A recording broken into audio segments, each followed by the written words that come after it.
Peace, Israel, and Yah bless. Thy righteousness is an everlasting righteousness, and thy law is the truth.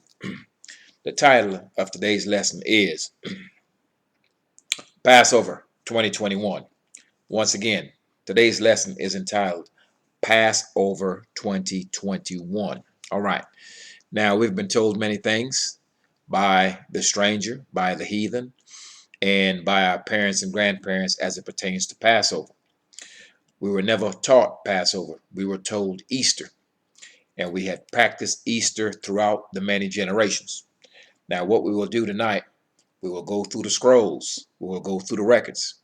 And after we have gone through these records, then you have to make a determination which is true and which is false. They both can't be true. Either A, we are to keep Passover, or B, you're going to continue to keep Easter. So, one way to find out if something is true or false is always best to check the records. That is the unchangeable word of the Most High. Malachi 3:6, he changes not. So if we're ever in doubt of what we're being told, whether it be true or false, we must reference the law. And once we go into the law, we're to look to see if he has such a thing called a holiday, or if he has such a feast day called Easter. And if you can't find it in there, then you know clearly it's not of the Most High. So brace yourselves, tighten up your jaws. Do not turn to the left or to the right, or you will get hit in the mouth. We're to walk the straight and narrow way of the Most High's commandments. We're not to deviate to the right hand or to the left hand. We are to walk the straight and narrow way. So today is April the 14th. It just got dark approximately an hour and a half ago on the East Coast. I'm in South Carolina, as you know.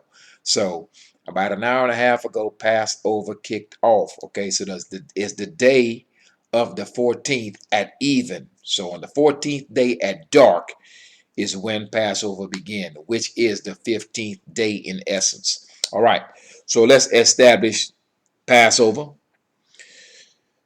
We will start off at Leviticus chapter 23. Leviticus chapter 23, and we will read verse 5 to establish the date of Passover. All right.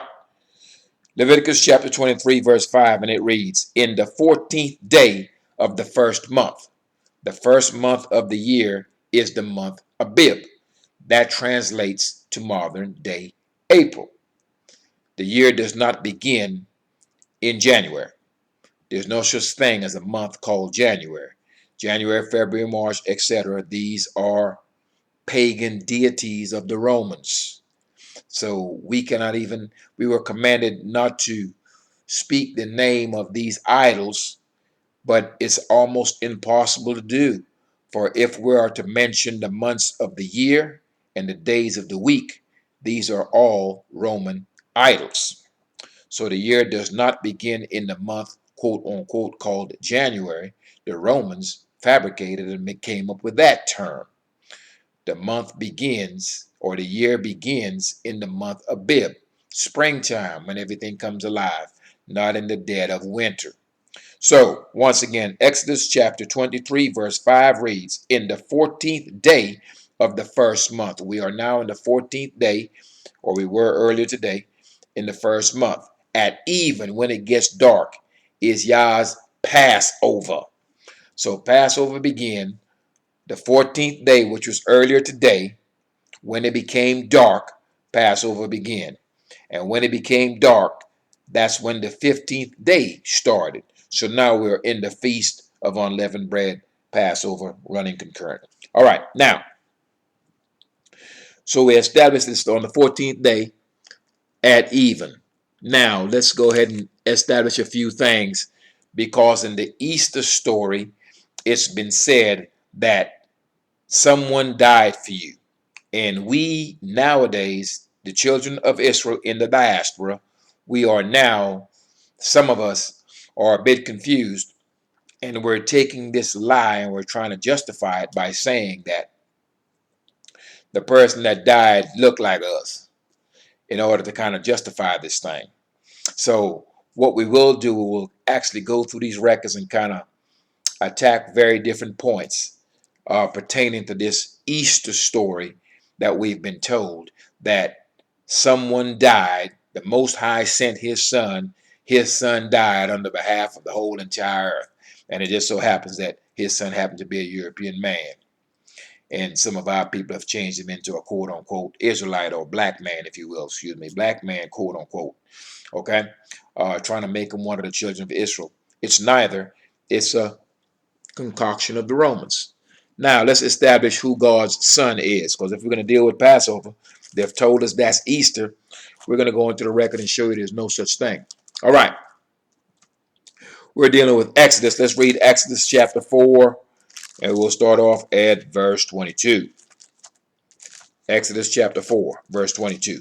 That way it can be clearly established out of the Most High's mouth exactly who his son is. Exodus chapter 4, verse 22, and it reads, "And thou shalt say unto Pharaoh, Thus saith Yah," this is the Most High speaking, "Israel is my son, even my firstborn." Now, once that comes out of the Most High's mouth, no one has the authority to come back behind him and change that. That's established out of his mouth. The Most High's truth and his righteousness. His words endureth forever. There are no changes to those. So does his law. So when he says Israel is his firstborn and Israel is his son, that's it. That is Israel, the nation. And we will establish all of this in this lesson. Verse 23 reads, "And I say unto thee, let my son go," that's the whole nation of Israel, "that he may serve me. And if thou refuse to let him go, behold, I will slay thy son, even thy firstborn." So the Most High instructed Moses to go tell the Pharaoh, "You're holding my son, the nation of Israel, the people, as a collective.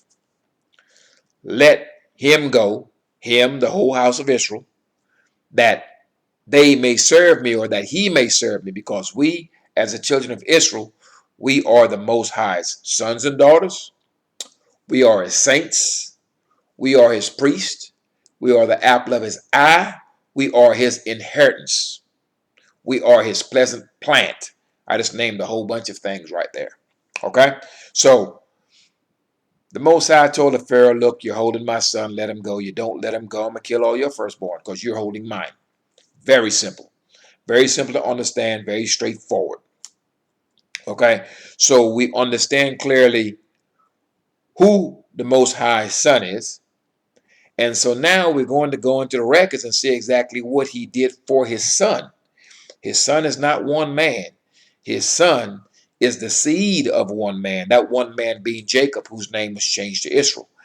And all the 12 sons of Israel, or the 12 sons of Jacob, same man, those are all who makes up the house of Israel, those 13 tribes. And all the descendants of those 13 tribes, both sons and daughters, are the sons and daughters of the Most High, or the Son of God, is the house of Israel in its entirety. Now, so we see that the Most High is sending Moshe to go and get his people out of Egypt, to get his son out of Egypt, who is the entire nation of Israel.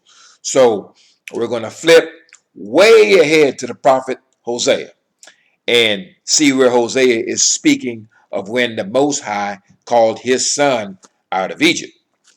And his son, as we have just established, is the nation of Israel and none other. All right, let's turn to the book of Hosea. The book of Hosea, and we will read verse 11, verse 1 of chapter 11. Once again, the book of Hosea, chapter 11, and we will read verse 1. This is the Most High when he called his son out of Egypt, and you will see clearly that his son is the nation of Israel. All right, Hosea chapter 11, verse 1 reads, "When Israel was a child, when we were a young nation, then I loved him." Him is the entire nation of Israel. "And called my son out of Egypt." His son is the entire nation of Israel, or the entire house of Israel, or the sons of Jacob. Same thing. So when we were called out of Egypt, when he called his son out of Egypt, is when he delivered us out of the hand of Pharaoh by way of Moshe and Aaron. Wasn't JC. All right. Now, let's establish when the year begins, because we made it plain. I've made it plain earlier that the year does not begin in the month of January. January is nothing but the name of a Roman, pagan, Christian idol. All right. So that way you understand clearly that the month of Bib is when the year begins, and that's when everything comes alive. Springtime. All right. Exodus chapter 12. And we will read verse 1 and verse 2. Exodus chapter 12 reads, verse 1. And Yah spake unto Moses and Aaron in the land of Egypt, saying, This month shall be unto you the beginning of months. The beginning of months is nothing but the beginning of the year. Same thing. It shall be the first month of the year to you. The first month of the year is the month of Bib. So we were instructed clearly here in Exodus chapter 12 that the beginning of months unto us was when we came out of Egypt, and that is in the month of Bib. All right. Let's move one chapter over. Once we finish this whole lesson, we will finish with the entirety of Exodus chapter 12. But let's move to Exodus chapter 13 and read that first. Exodus chapter 13. And it reads, And Yah spake unto Moses, saying, Sanctify unto me all the firstborn, whatsoever openeth the matrix among the children of Israel, both of man and of beast, it is mine. And Moses said unto the people, Remember this day in which ye came out from Egypt, out of the house of bondage. For by strength of hand Yah brought you out from this place. There shall no leavened bread be eaten. So we're being commanded that on this day that when we were brought forth out of Egypt, no leavened bread should be eaten. So we know tonight Passover is currently going on, and all the leaven should have been out of your house. You've got leaven in toothpaste. You've got leaven in some forms of vinegar dressing. You've got leaven in things that you will not believe leaven is in. So when you purchase your foods, you have to make sure that you're reading what's in it. So everything that has leaven in it has been out of my house and will remain so for a week, nor are you to eat anything that is leavened. All right, verse 4. This day came ye out in the month Abib. Let me read that one more time. Exodus chapter 13, verse 4. This day came ye out in the month Abib. So in the beginning of months, we came out of Abib in the first month of the year. All right. Verse 5. And it shall be when Yah shall bring thee into the land of the Canaanites and the Hittites and the Amorites and the Hivites and the Jebusites, which he sware unto thy fathers to give thee, a land flowing with milk and honey, that thou shalt keep this service in this month. So we were instructed to keep this service of Passover in this month. Verse 6. 7 days shalt thou eat unleavened bread, and in the seventh day shall be a feast to Yah. Unleavened bread shall be eaten 7 days, and there shall no leaven be found or be seen within thee, neither shall there be leaven seen with thee in all thy quarters. So within your dwelling place, within your house, there should be nothing leavened in it. Ramen noodles has leaven in it. Toothpaste has leaven in it. If you're dealing with some types of flour, it may already have a leavening agent in it. That would be baking powder, baking soda, and things of the like. So no leaven should be in your home, in all of your quarters. Verse 8. And thou shalt show thy son in that day, saying, This is done because of that which Yah did unto me when I came forth out of Egypt. So why do we keep Passover? We keep Passover because it's to bring us to remembrance, that we may remember what the Most High did for us when he brought us out of captivity while we were under the hands of those Egyptians.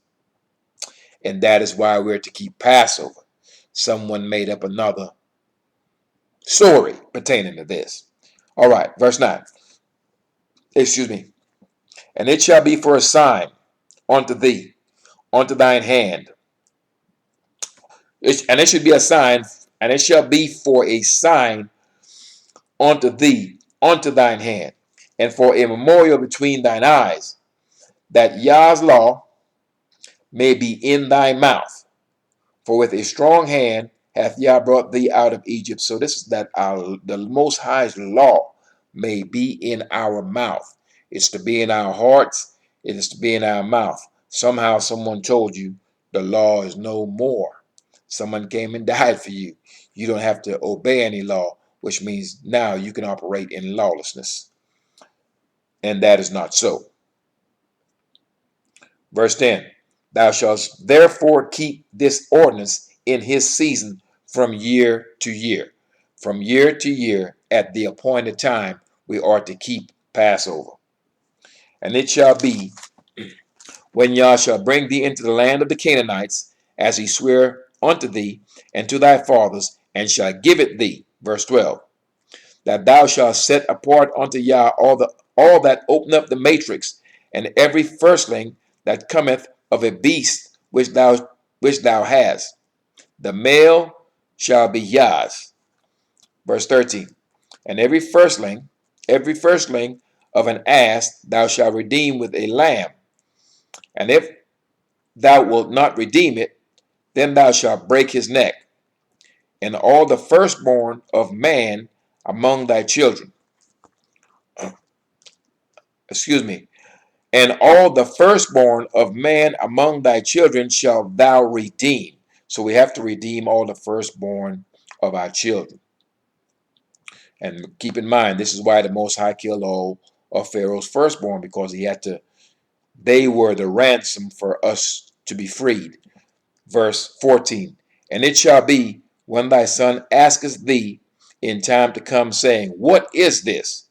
That thou shalt say unto him, By strength of hand, Yah brought us out from Egypt, from the house of bondage. And it came to pass, when Pharaoh would hardly let us go, that Yah slew all the firstborn in the land of Egypt, both the firstborn of man and the firstborn of beast. Therefore, I sacrifice to Yah all that opened the matrix, being males, but all the firstborn of my children I redeem. So you understand now why Passover was done. Because the Most High, we are his firstborn. All right, verse 16. And it shall be for a token upon thine hand, and for frontlets between thine eyes. For by strength of hand Yah brought us forth out of Egypt. Verse 17. And it came to pass, when Pharaoh had let the people go, that Yah led them not through the way of the land of the Philistines, although that was near. So he took us the long route. For Yah said, Lest peradventure the people repent when they see war, and they return to Egypt. Meaning, should the house of Israel see any type of difficulty in this trek, they're going to want to go back and be in bondage. And many of us still have this mindset. They could not imagine being free from those who have oppressed and murdered them. They would rather have it the way it is right now. Verse 18. But Yah led the people about through the way of the wilderness of the Red Sea, and the children of Israel went up harnessed out of the land of Egypt. Verse 19. And Moses took the bones of Joseph with him, for he had straitly sworn the children of Israel, saying, Yah will surely visit you, and ye shall carry up my bones away hence with you. And they took their journey from Succoth and encamped in Etham. in the edge of the wilderness. And Yah went before them by day in a pillar of a cloud to lead them the way, and by night in a pillar of fire to give them light, to go by day and night. He took not away the pillar of the cloud by day, nor the pillar of fire by night from before the people. All right, so we've just read all of Exodus chapter 13. So you understand clearly what's going on with the firstborn of the Most High. We have to redeem our firstborn with a lamb, ram, and the pharaohs, all the firstborn male, female, didn't matter. Animals in Egypt, the Most High killed them. Why was this done? It was done because the Pharaoh was holding the entire nation of Israel hostage. And the entire nation of Israel is the Most High's son. It's the Most High's firstborn. Really that simple. All right. Now, let's move to Exodus chapter 23. And we'll read verse 15. Exodus chapter 23. And verse 15 of Exodus chapter 23 reads, Thou shalt keep the feast of unleavened bread. Thou shalt eat unleavened bread 7 days, as I commanded thee, in the time appointed of the month Abib. For in it thou camest out from Egypt, and none shall appear before me empty. So we're never to appear before the Most High empty, especially on his feast days. Let's read verse 16. Verse 16 reads, And the feast of harvest, the first fruits of thy labor, which thou hast sown in the field, and the feast of ingathering, which is in the end of the year, when thou hast gathered in thy labors out of the field. 3 times in the year all thy males shall appear before me, or shall appear before Yah. Okay? It also states here, Thou shalt not offer the blood of my sacrifice with unleavened bread. So here we are, right? The blood of his sacrifice should not be offered with leavened bread. The blood of his sacrifice can only be offered unleavened bread to commemorate Passover. Now, what they have done, they have told you that JC is the lamb. And so the Christians, the Catholics, same bunch of people, same thing, same organization, they just splintered up. They have this ritual where they're talking about drinking some blood, and we were instructed not to drink blood of any kind, and eating the body and all of this other madness that they do. Now, we just read here, we are in Exodus chapter 23, and we are reading verse 18, and the Most High states, Thou shalt not offer the blood of my sacrifice with leavened bread. The blood of that sacrifice is that lamb on Passover. It's not a man. It's not a person. It's not JC. Just so you understand that. It's to be eaten with leavened bread. Okay? And nothing of it shall be remain in the morning. If it is, we're to burn it. We will read all of that when we read Exodus chapter 12. That way you're not to be confused thinking that someone died for you. This is a fabrication. Let me reread all of verse 18. Thou shalt not offer the blood of my sacrifice with leavened bread. Neither shall the fat of my sacrifice remain until the morning. So anything that's remained after we've eaten from the Passover, that thing is to be burnt. Okay? So we will leave it at that for now. Now let's move over to Deuteronomy chapter 16. Deuteronomy chapter 16.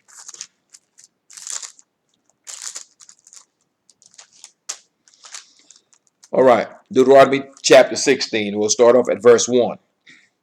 Observe the month of Abib, and keep the Passover unto Yah thy strength. For in the month of Abib, Yah thy strength brought thee forth out of Egypt. So we came out of Egypt in the month of Abib. That is what symbolizes Passover. Someone then changed the story and said some European man died for you, got strung up on a cross and went up in the sky in 3 days and went there to prepare a place for you. I will show you where all of that is false. Verse 2, thou shalt therefore sacrifice the Passover unto Yah thy strength of the flock of the herd in the place which Yah shall choose to place his name there. The Most High has only chosen to place his name in one place. That's Jerusalem, Mount Moriah. Both of his temples were built on the exact same spot, though they were not there at the same time. First one built by Solomon, second one built by a man by the name of Zerubbabel. When the third one is built, it will be in the same exact place as the previous two. So, that place that you go to is not the house of God.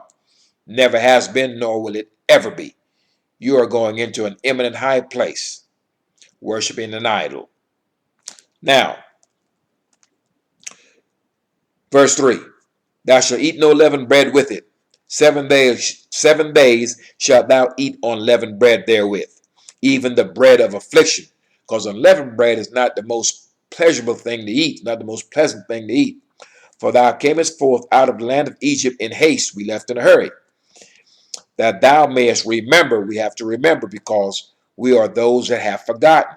So we have to be brought to remembrance. Okay, so once again, thou mayest remember the day when thou camest forth out of the land of Egypt all the days of thy life. That means we are to remember this generation after generation after generation. Verse 4, and there shall be no leavened bread seen within thee in all thy coast 7 days. Neither shall there be anything of the flesh, which thou sacrificed the first day at even. So the first day when the feast of unleavened bread begins, that would be going on tonight. 14th day at even, which begins the 15th day. Okay, so that would be the first day of the feast of unleavened bread, and that's for 7 days. Okay, nothing should remain at night until the morning. It's got to be burnt. Verse 5, thou mayest not sacrifice the Passover within any of thy gates, which Yah thy strong one giveth thee. So that verse 5 means when you did Passover back when we were in the land. We're currently in the lands of our captivity. We are in the many nations scattered throughout the earth at this present time. We cannot commit a sacrifice of any kind, and you better not do it. There's specific specifications on how to cook this lamb. We will get to that when we read Exodus chapter 12 at the very end of this lesson. Okay, now we all of our families, all 13 families, except well, all 12 families, because Levi was not given an inheritance. They were scattered in the midst of the nations, or in the midst of our camps. So of the 12 families, we were all given our inheritance with borders. Okay, so when we read verse 5 of Deuteronomy chapter 16, verse 5 reads, thou mayest not sacrifice the Passover within any of thy gates, which Yah thy strength giveth thee. So if you lived in Zebulun, you couldn't do the Passover in Zebulun. If you lived in Asher, you could not do the Passover in Asher. You've got to come up to that one place, Jerusalem, where the Most High chose to lay his name. You've got to come up there to his house and do Passover. So it's not like, you can go to your homeboy's church or whatever. No, Most High has one house in one place. And all of those 12 tribes, though we were separated, we had our own different land masses, we could not keep the Passover in the land that was given to us. You down in Asher, figure, I'm just going to just roast me a lamb right here in Asher and eat it. Can't do that. You've got to go up because the priest has to burn that fat. The priest is at the Most High's temple. That's where Aaron's sons are going to be. And you've got to take that Passover up there. You got to keep Passover up at the place that the Most High chose. It's not the place where you choose. So you're to remember that. So we're instructed not to do this Passover any old place we feel like. We're to do it specifically in the place that the Most High chose. Verse 6, but at the place which Yah thy strength shall choose to place his name.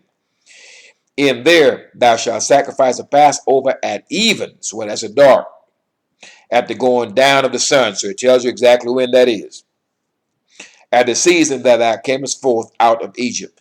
The season that we came forth out of Egypt, springtime, month of Abib, beginning of the year. Hope that's clear. Verse 7. And thou shalt roast and eat it in the place which Yah thy strength shall choose. You can't roast this any place. You can't eat this any place. It is to be done in the place where he chose. And he chose the place that he laid his name. And he only laid his name in one place, in one house. He has never laid his name in your church, in your mother's church, in your mother-in-law's church, in your daddy's church, or none of that. All right. Verse 7 once again. Thou shalt roast and eat it in the place which Yah thy strength shall choose. And thou shalt turn in the morning and go unto thy tents. All right. Verse 8. 6 days thou shalt eat unleavened bread, and on the seventh day shall be a solemn assembly to Yah thy strength. Thou shalt do no servile work. So, Passover starts tonight. It started tonight. Okay? So tomorrow's date is the 15th. Tomorrow you should be doing no servile work. You should be at home. You should be at rest. Okay? You should not be doing any kind of work for anyone today, nor should you be working on the 21st. The 21st is the very last day of the Feast of Unleavened Bread. So you should not be working then. Okay?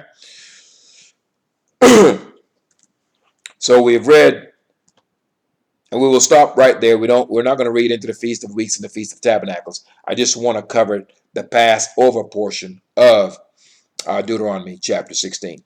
Now, let's move over to Deuteronomy chapter 16. Let's go to Exodus chapter 23. Exodus chapter 23.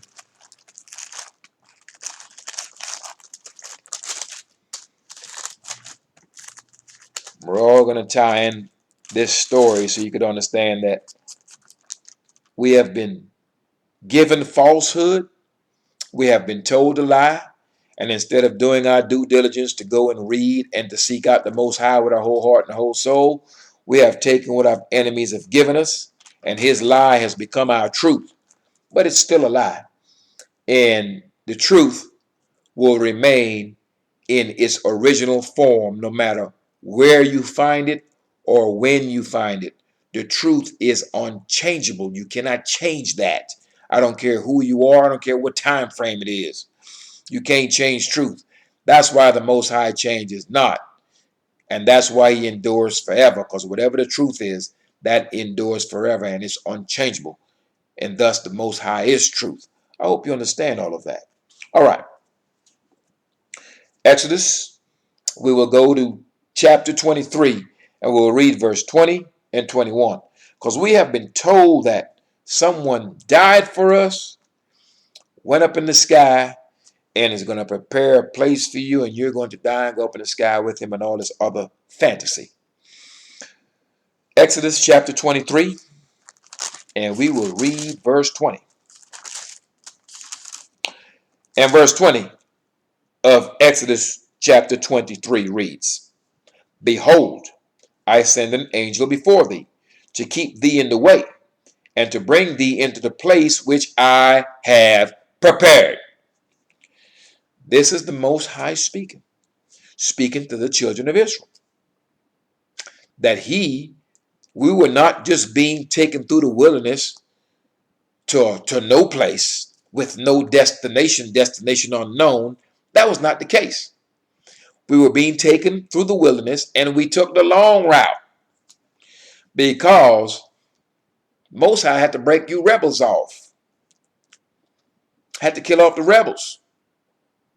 So we took the long route, but we were not roaming around destination unknown. There was a destination. There was a place, an ultimate resting place for us. And that place is Canaan. It's not in the sky. So once again, Exodus chapter 23, verse 20 reads, Behold, I send an angel before thee to keep thee in the way, and to bring thee into the place which I have prepared. Verse 21, Beware of him, and obey his voice. Provoke him not, for he will not pardon your transgression, for my name is in him. So, notice what the Most High has warned the children of Israel. Because he told Moses that I'm not going to go with you. Because Moses wanted the Most High to go with him. Most High said, no. If I go with you rebels, I'll break you all off. So what I'm going to do, I'm going to send my angel before you to keep you in the way, to protect you, and to guide you. Don't provoke him. My spirit's in him. And he will not pardon it, which means there's no such thing as you transgressing and, you say a prayer and then do it again and do it again. And however many times you beg, you get away with that. That's not how it works. That's why the Most High is warning them here. Don't provoke him. My name is in him. He will not pardon your foolishness. That's so you all understand that the Most High is no plaything. He's not to be played with. Now, let's move to Exodus chapter 25. Let's move over 2 chapters. We were told that the Most High, or God, because they don't even know the term the Most High. Tell you something about that term the Most High. Bunch of Christian brothers I know, I'll go off with them. When I was speaking, I would say something about the Most High. These jokers actually asked me one time, the Most High, who's that? They've never read that. They've never heard that term. So now I actually hear them, they would say while they're speaking, they would say the Most High and the Most High. But before I've actually mentioned that to them, they had no idea what that was. They actually asked me, the Most High, who is that? And this is what happens when you're lacking knowledge and you have not read. All right, let's read. We're in Exodus chapter 25. We'll read verse 8. And let them make me a sanctuary. This is the Most High speaking, by the way. Let me reread that again. And let them make me a sanctuary that I may dwell among them. So the way the Christian lie goes is that God split himself, made himself into a man, right? Came down to be in the midst of people so you could find out what it's like to be a man and all that sort of garbage. Now, you got to keep in mind that you're dealing with people who wrote a book that has never known the Most High. Most High has never known them. Most High have never spoken to them. Most High did not give him their laws or his laws. So what the heathen has done, they have made God man-like. They have made God a man like them. And they have made God into an image like them. And they have made God into a molten image. And that's what they serve. And we foolishly serve that as well because we don't know any better because our memories have been stripped. So the Creator did not have to make himself into a man and come down on the earth in order to endure human life, human suffering, or any nonsense like that. The Most High had always been in the midst of his people. He's always been in the midst of his son. He's always been in the midst of his sons and daughters. That is the children of Israel. He has always been in the midst of us. That's what that tabernacle was for. That's what that sanctuary was for.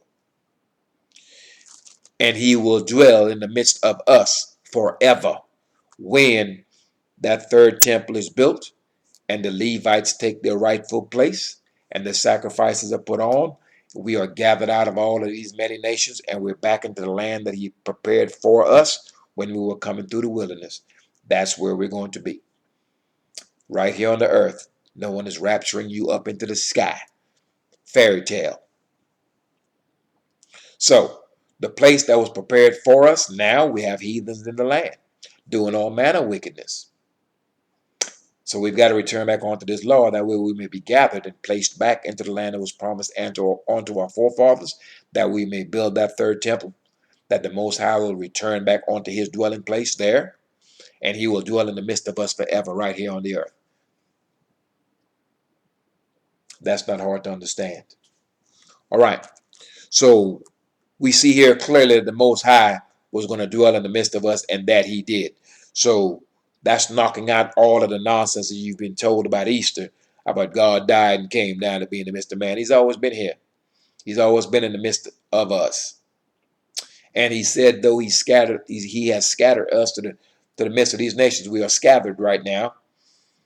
He said that he will still be a sanctuary in the midst of us, though he done kicked us out and have us in all of these nations. And how is he in the midst of us? How is he going to be a sanctuary unto us? Real simple. Right here. See, this law is the extension of his mercy. And when we turn onto this law, this is our sanctuary. This is our protection. So when he said that he was not going to just leave us and hang us out to dry, he meant that because his law will be nigh unto us. It was just going to be a period of time until he put a spirit on us by which we could understand it, because we've been so rebellious. So he has indeed kept his word, and he has remained and kept a sanctuary in the midst of us by which we can reconcile ourselves back unto him. The extension of his mercy is his law, and we all have got it. Okay? So he has kept true to his word in that regard. So we just have established that the Most High dwelt in the midst of his people. I have a lesson specifically addressing that. And that the Most High did not have to die and split himself into two and all this other lie and this other matters that we were told to come and dwell in the midst of man and all of this other craziness. All right. Now,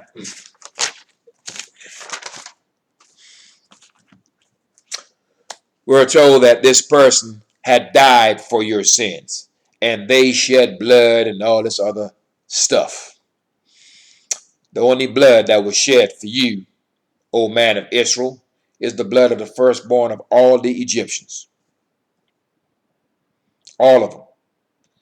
And not only that, the other blood that was shed for you was the blood of that lamb. See, they tell you JC is the lamb, right? He can't be the lamb, because the lamb is something we put on altars. The lamb we roast. The Most High has never, ever had a man roast on his altar. Never will. So it's the blood of the lamb, the sacrificial lamb, that we put over our doorposts right now outside of my house. I'm not going outside my house because it's Passover, but right outside of my house, I have a red ribbon at the top of my door, red ribbon at the side of my door, and on the other side of my door. And it will remain there until the end, until the whole feast of unleavened bread is complete. It will remain there. Now, what the blood of that lamb did is, when that angel passed over and he saw the blood on the doorpost, the top and the sides, he knew good and well Israelites are in there. They're adhering to the instructions that were given. Therefore, you don't get your head busted that night. It's really that simple.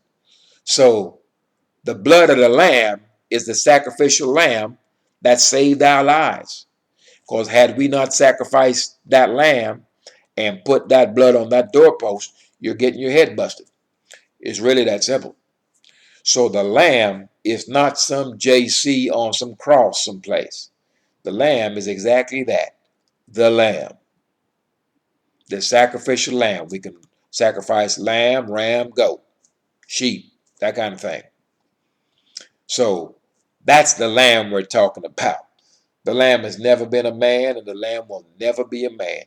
But somehow they tell you JC's the lamb. I mean, JC's it's like the jack of all trades. They try to fit him in anywhere, and he fits absolutely nowhere. All right. Let's deal with that very thing. People dying for your sin. Man, JC came, died for you, went up in the sky. Gonna prepare a place for you and all this other stuff. We just discussed that the place that was prepared for you was the land of Canaan. So we've got that down, got that out of the way. Now let's deal with this dying for you situation. Once again, if you're going to verify if something is true or if something is false, it's very simple to do. All we have to do is go into the Most High's unchangeable law. His word is law, his bond is unchangeable. All right, Deuteronomy chapter 24, verse 16, and we will read that. Verse 16 of Deuteronomy chapter 24 reads, "The fathers shall not be put to death for the children, neither shall the children be put to death for the fathers. Every man shall be put to death for his own sins." No man can die for you. If I'm hungry and you ate for me, I'll still be hungry. No one can ever die for the sins of another. It's impossible. So says this law. We just read it. Every man shall be put to death, or every man shall die for his own sins. This is the Most High's unchangeable law. And if you want to get this in depth, go read Ezekiel chapter 18. Read all of it. No one can die for you. It's a fabrication. It's a lie. The Most High's law states that that is an impossibility. And so anyone that's teaching that someone died for you, that person or those persons are speaking words contrary to the Most High's counsel. And the Most High said his counsel shall stand, and he will do all of his pleasures. So you have to make a decision on exactly what type of counsel are you going to take? What type of covering are you going to take? Are you going to take a covering that's not of the Most High Spirit? Or are you going to take counsel that's not of the Most High? This is a decision that you must make. So no one can die for you. Now, concerning the law, they've got this Easter thing. They try to replace Passover with this thing called Easter, this lie. And part of this lie is this man came and died for you. It just so happened that he's a European and he looks like the people that's been killing you for centuries all across the earth, not in one nation, all across the earth. They've been slaughtering our people. And this person somehow came and died for you. And we know good and well that's an impossibility that goes against the Most High's word. Not only that, that person came and died for you, and then after he died, there is no law. The law is done away with. And I've said it before, and I'm going to say it again. Lack of law is lawlessness. So what we're going to do, we're going to go verify if the Most High's law is no good. If the Most High just changes his mind, he makes it clear, Malachi 3:6, he changes not. So there can be no changes in him because he is truth. And we cannot change truth. I don't care what you try to do, it cannot be changed. If you woke up this morning, you can't change that. If you've been looking at this video for the past 3 minutes, 5 minutes, the past 48 minutes, you can't say, man, I didn't look at that video. No, you can't change that. It's already a truth established in the earth. It cannot be changed. And that's why the Most High changes not, Malachi 3:6. So therefore, no one can come behind him and override his words. I don't care who it is. So let's now go to Psalms 119, 160. Psalms 119, 160.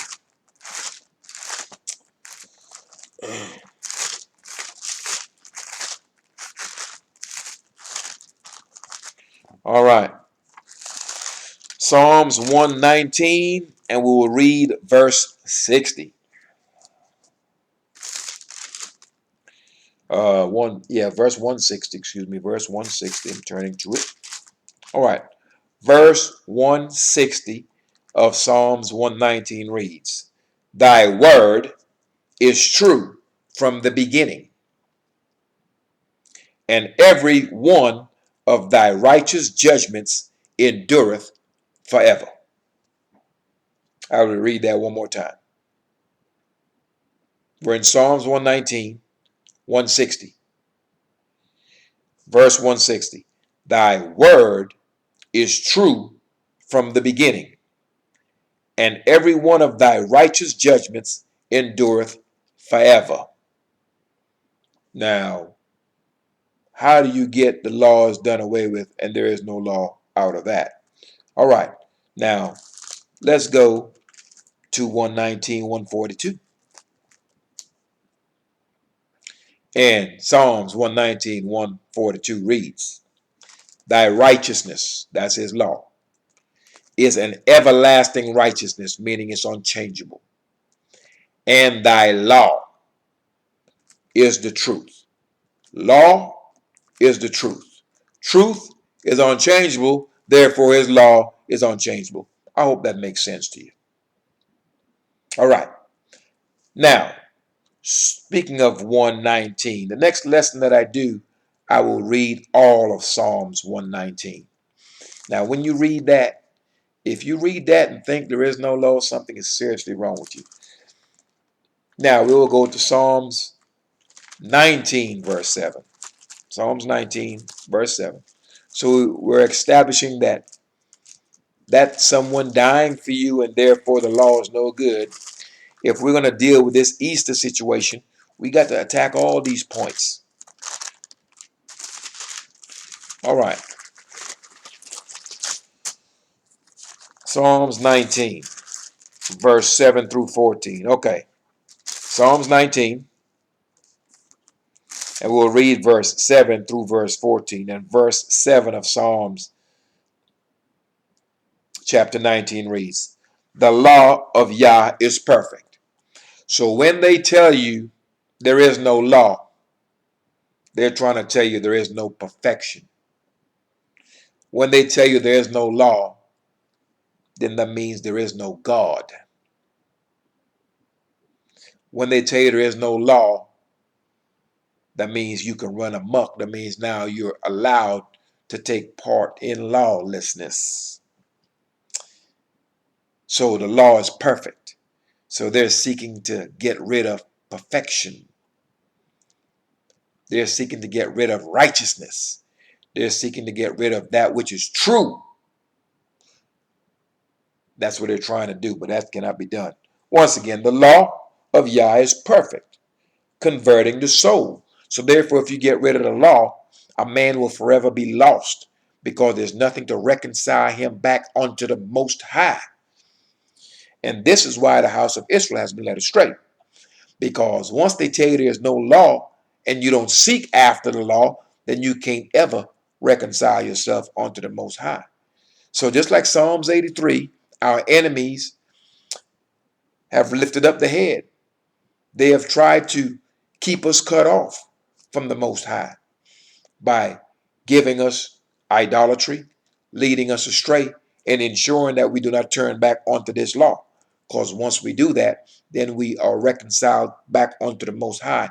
The healing process begins, and then we become the head of all nations like we're supposed to be. Do you think our enemies are just going to give us that? Of course not. We have to seek the Most High out. What they have given us, this falsehood, this man died for you on Easter and went up in the sky situation, that is to keep you continually cut off from the Most High. This thing is done on purpose. Once again, verse 7 of Psalms 19, or chapter 19, the law of Yah is perfect, converting the soul. The testimony cannot be changed. You change your testimony, you have committed perjury. Perjury is a lie. Testimony, testament, same thing. Cannot be changed. That's why when you hear New Testament, the name itself tells you it's a lie. A testimony or a testament cannot be changed. It becomes new, it's a lie. Simple as that. Okay? New is something that's never been seen or used before. The Most High's word is from everlasting. It's from the beginning. It's unchangeable. Cannot be changed. All right, so it says here, converting the soul. The testimony of Yah is sure, making wise the simple. In other words, you will forever remain a dummy if you don't turn to this law. You will forever be deaf. You will forever be blind, and the fatness will remain on your heart. You will never be able to convert from wickedness unto righteousness. Because if you don't know the law, then you don't know what righteousness is. Hope that makes sense. Okay, so this is the purpose of why we've been cut off by the nations. They did not want us to find out who our strength is, that we may turn to him. So keep those things in mind. Verse 8, the statutes of Yah are right. So when you say there's no law, you're trying to remove that which is right. Rejoicing the heart. The commandment of Yah is pure, enlightening the eyes, allowing you to see. That's what that's going to do. Remember, the fear of the Most High is wisdom. That's what gives you wisdom.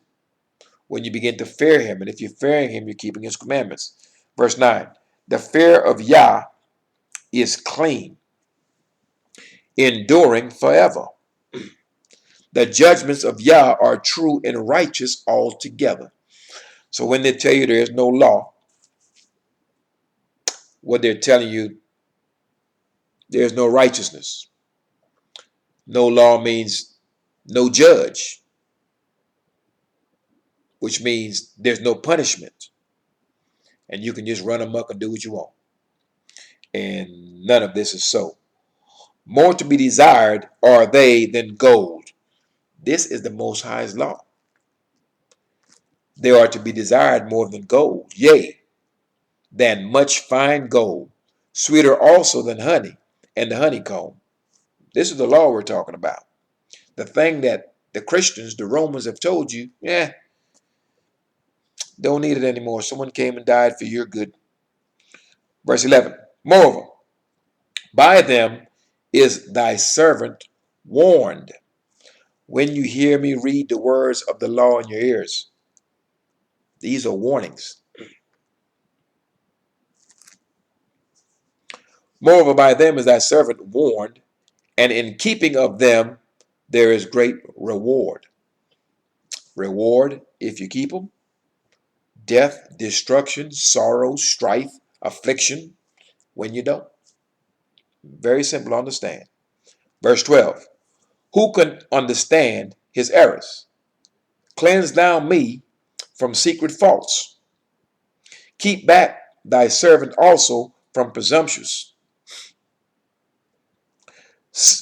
sins. Let them not have dominion over me. Then shall I be upright, and I shall be innocent from the great transgressions. So if I'm walking in this law, I'll be able to determine which way to go, because I have that light before me. I won't fall into traps and snares, and sin will not have dominion over me. Verse 14, let the words of my mouth and the meditation of my heart be acceptable in thy sight, O Yah, my strength and my redeemer.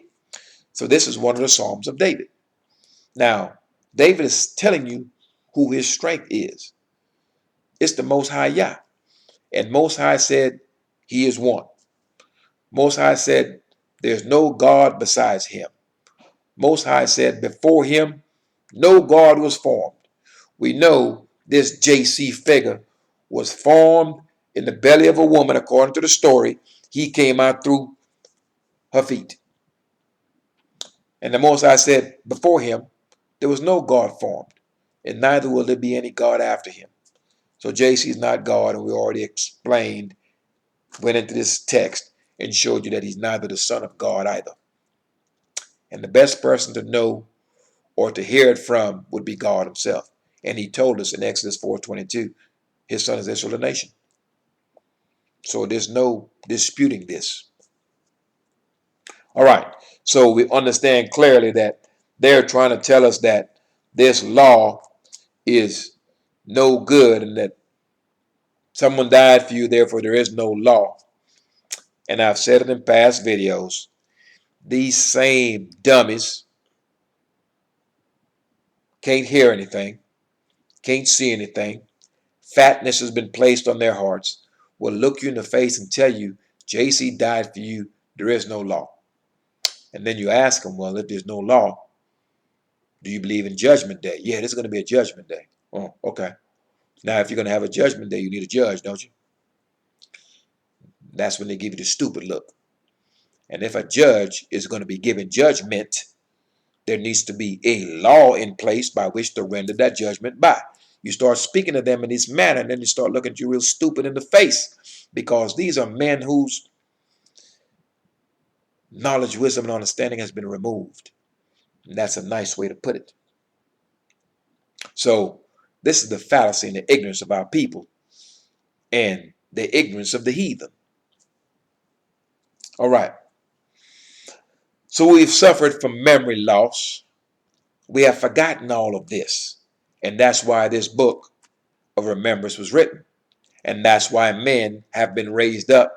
The Most High has placed his spirit upon them, upon some of us, to read this word in the ears of the children of Israel, that they may be brought to remembrance. And they will be given a choice on whether they will heed this warning or not. Very simple. All right.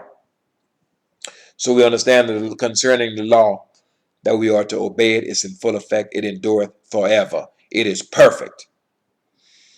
Now let's deal with the memory loss situation. Deuteronomy chapter 32.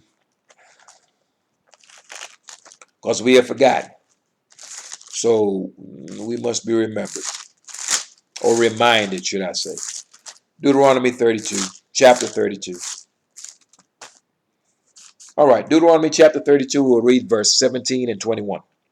Or 17 through 21. All right. Deuteronomy chapter 32. Verse 17 reads, they sacrifice unto devils, idols, not to God, not to Yah, to gods, idols, whom they knew not, to new gods, idols, that came newly up, whom your fathers feared not. Our fathers in the days of old never were instructed to worship anyone on a cross, never were instructed to wear a cross. Never were we instructed to do the sign of the cross. None of that. All of this Christianity is new. Does not exist before the Romans. No such thing. It's new, absolutely brand new. Verse 18. We are in Deuteronomy chapter 32.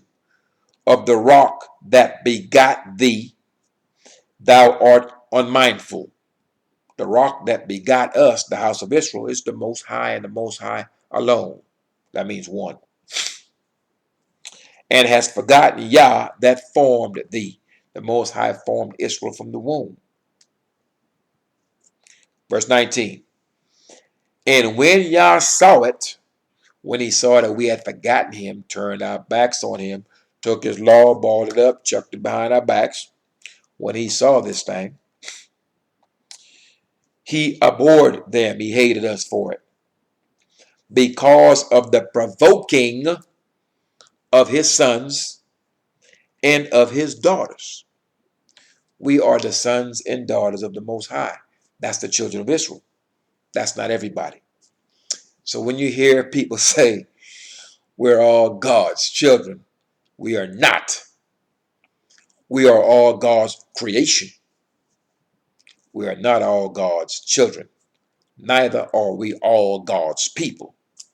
God's people and God's children are specifically his inheritance, who are the sons of Jacob, or you can call them the children of Israel. And there's no disputing that. Everyone else, certainly he has created them, but he separated the children of Israel to be his. And they were severed, they were separated from everybody else and every other family on the face of the earth. That family of Israel is separated above, and they're above and kept apart, set apart from everyone else on the face of the earth. All right. And we're reading Deuteronomy chapter 32. We're reading all the way to verse 21. All right, so he's saying here that because of the provoking of his sons and his daughters, who are the children of Israel. Verse 20. And he said, I will hide my face from them. I will see what their end shall be, for they are a very forward generation, children of whom is no faith. We have taken a hold of vanity. We have placed our trust, our faith in graven images. We have not placed our trust, our faith in the Most High. And the reason why we have not placed our trust and faith in the Most High's got laws. Most High is not about some lawlessness. And the children of Israel have a problem with rules. In other words, what we are a undisciplined people. And if you look at us throughout the nations, we are exactly that. We are undisciplined. And to walk within the Most High's laws, statutes, judgments, and precepts requires discipline. And we are undisciplined and wanted to be like the undisciplined nations. And so here we are. Verse 21. They have moved me to jealousy with that which is not Yah. In other words, we have upset the Most High because we decided we want to serve idols. They have provoked me to anger with vanities. This graven image that you serve, these churches that you go to, these are vanities. I will move them to jealousy with those which are not a people. I will provoke them to anger with a foolish nation. Move us to jealousy. In all the nations where we are, we're looking at the other people and we're jealous of the fact that they can get things we can't get. They are placed in positions that we cannot get. And if we do get them, we have to work 3 times as hard to get it and 10 times as hard to keep it. So we're being provoked to our very face with people who are not really people, a bunch of mingled people. Hope you understand that. Now, Deuteronomy Chapter 32, let's move to verse 26. We're still in the same chapter. Verse 26 reads, I said, I will scatter them into corners.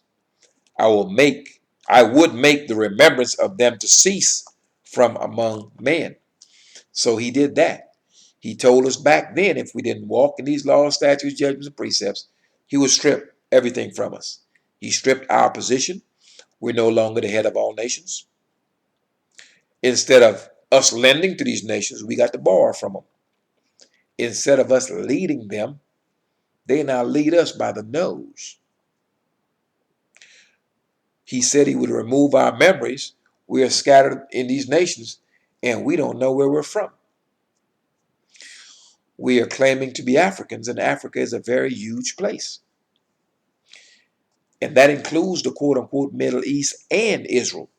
All of that is part of Africa. Never mind the man-made ditch called the Suez Canal. So, he did that. He scattered us throughout the nations, and he caused the remembrance of us to cease. We forgot who we are, and other people have also forgotten who we are. So this is part of the memory loss. Now let's cover that some more. Let's go down to Isaiah. Isaiah chapter 6. We'll read 4 verses out of that. Isaiah chapter 6.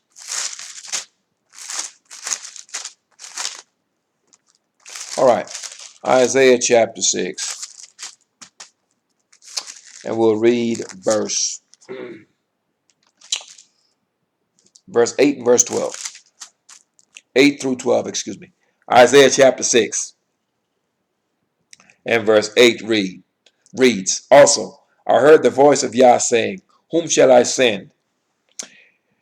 And who will go for us? Then said I, Here I am, send me. It's Isaiah speaking. Verse 9. And he said, Go and tell this people, Hear ye indeed, but understand not. So you're going to hear it, don't make any sense to you. See indeed, but perceive not. You come in this book, I open this book, and I tell you that JC is a concoction, it's a lie. The Most High Son is Israel. Man, where do you read that at? What book is that you're reading? This one right here, the same book you've got. Come right here, let me show you. So you bring that brother close, you show him, have him read Exodus 4:22. Israel is my son, Israel is my firstborn. So he'll come and he see it indeed, but he perceive not. So he'll read that and then he'll look at me and tell me, man, I don't believe that. Prophecy fulfilled with these words right here. When you do that to these people, you show them this exact wording. Look, this is the Most High speaking here. Israel is his son and his firstborn. They will read it, they will see it, and perceive not, can't understand, be baffled. Verse 10, make the heart of this people fat, cloud their understanding, and make their ears heavy. They can't hear what you're saying. Shut their eyes that they may not see, lest they see with their eyes and hear with their ears and understand with their hearts and convert and be healed. Convert from wickedness unto righteousness. And for you to make that conversion, you got to turn to this law. Because once you turn to the law and you seek the Most High out, then all of a sudden you'll be able to hear, you'll be able to see, you'll be able to understand. And once that happened to you, you will be embarrassed. You're going to be ashamed because you're going to ask yourself, how come I believed this madness for so long and it's been right here before me? And then you're going to be able to read this text and say, I understand why I didn't see it. Because the Most High did say he was going to make me blind. He's going to make me deaf, make it to where I couldn't understand. And that's why I didn't understand. But then when I sought him out, then now I'm able to understand. And it pains me to see that my people can't see what I'm able to see. And that's why I say sometimes you got to have compassion on them, because we were all once in that position where we did not understand. And my personal feeling is whatever you're supposed to do, you're going to do it. And what I mean by that is this. If you are a man or a woman of Israel or a stranger that is supposed to, that the Most High has set apart as one of his jewels, you're going to pick up this law at some point. You may not do it today, may not be tomorrow, may not be next year. But if he has set you aside for that specific purpose, you're going to do that whether you want to or not. You're going to do it. And at the same token, if you are a rebel that will be in opposition to all of this, and that's your lot, that's your end, ain't too much you can do to stop that. The Most High actually creates both good and evil. The destroyer, the man that's killing and doing all these other things, he's a servant of the Most High. It's by a spirit of the Most High is what allows him to do what he's doing. So whatever it is you're supposed to be, whatever your lot is, that's what you're going to be. So the wicked is going to be wicked. And those who are supposed to turn to righteousness is going to turn to it. And that's just the way it is. That's my view. All right. So we've read here to where we're to convert and be healed. Verse 11. Then said I, Yah, how long? And he answered, until the cities be wasted without inhabitant, and the houses without man, and the land be utterly desolate. So we were to be blind until we were entirely kicked out of the land of Israel, and the land became desolate. Desolate of water, desolate of the fruits and the animals and all the things that's supposed to be there. There's some there, but it's not like it's supposed to be. Desolate of the house of Israel, desolate of the Most High. And the Most High's presence is his law and the adherence thereof. The nations call this thing religion. Remember, the house of Israel, we were not given religion. We were given laws. And so when the house of Israel is re-established back into the land of Israel and its landmass, The law of the land is going to be these laws, statutes, judgments, and precepts. This law is a government. It's a governing body of a nation of people, and ultimately it will be the governing body of the entire earth. Right now, the governing body of the earth is Christianity. And you can clearly see with your own eyes that the earth is languishes and it mourns. It's in a mess. Violence, degradation, and just debauchery, because the government of Christianity is what's running the nations right now. It's the Romans. That's what you've got. You've got Rome, but just Rome spread throughout the earth. Much bigger than it's ever been before. The same debauchery, the same idolatry, everything. From the days of the weeks to the months of the year to their behavior. They cannot have any peace. The only way a man can know peace and have peace, he's got to be in this law. These nations don't know this law. They said it's done away with. And that's why the Christian nations, the European nations, the Roman nations, they're all the same. They have never known peace, nor will they ever. And the only way that they will is when you, O man of Israel, stand up and teach them this law. So as ridiculous as their actions are, as violent as they are, and as foul as they may be, and as foul as some of the house of Israel are, it's only because we have not taken up the mantle to teach that which is right. There are times when people may do things that are wrong, not because they wanted to, it's because they didn't know any better. So that is why we must teach. All right. So we've read clearly here where this amnesia has taken place with the children of Israel, where we have simply had our memories removed, our names removed, and things of the like, where we're walking around not knowing what's happening right now. All right. Let's deal with these graven images, because this person that supposedly died on Easter went up into the sky to prepare this place for you. They've made an image of this person, of this man. Some folks have it on their necks. Some have lost their minds and put it on their skin. They grab it and kiss it. They bow down to it. They start crying, bring flowers to it. And they are in awe of this accursed thing. So let's establish that these graven images are nothing but dumb idols. I just did a lesson on dumb idols.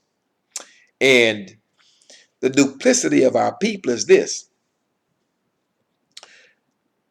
You know, they want to take both sides of the argument. They want to say, yeah, I know this thing is a lie, but yet they want to be in it. There are people going in church right now today that have heard the words of this law, that know JC is a lie, that knows good and well that they are the house of Israel, that we are the children of Israel, have read these curses, have read this book. They know baptism doesn't exist. They know that the sons of Aaron has never baptized anyone, nor will they ever. It's never happened. They know all of these things, but yet they're into church. They still go, and they know what they're doing is incorrect. They want to play both sides of the fence, and we will not be allowed to do this. They want to have the graven image, and they know it's a lie. Well, it's tradition. Yeah, it's a falsehood. It's vanity. Exodus chapter 20, verse 1. Let's turn there. Let's deal with these graven images.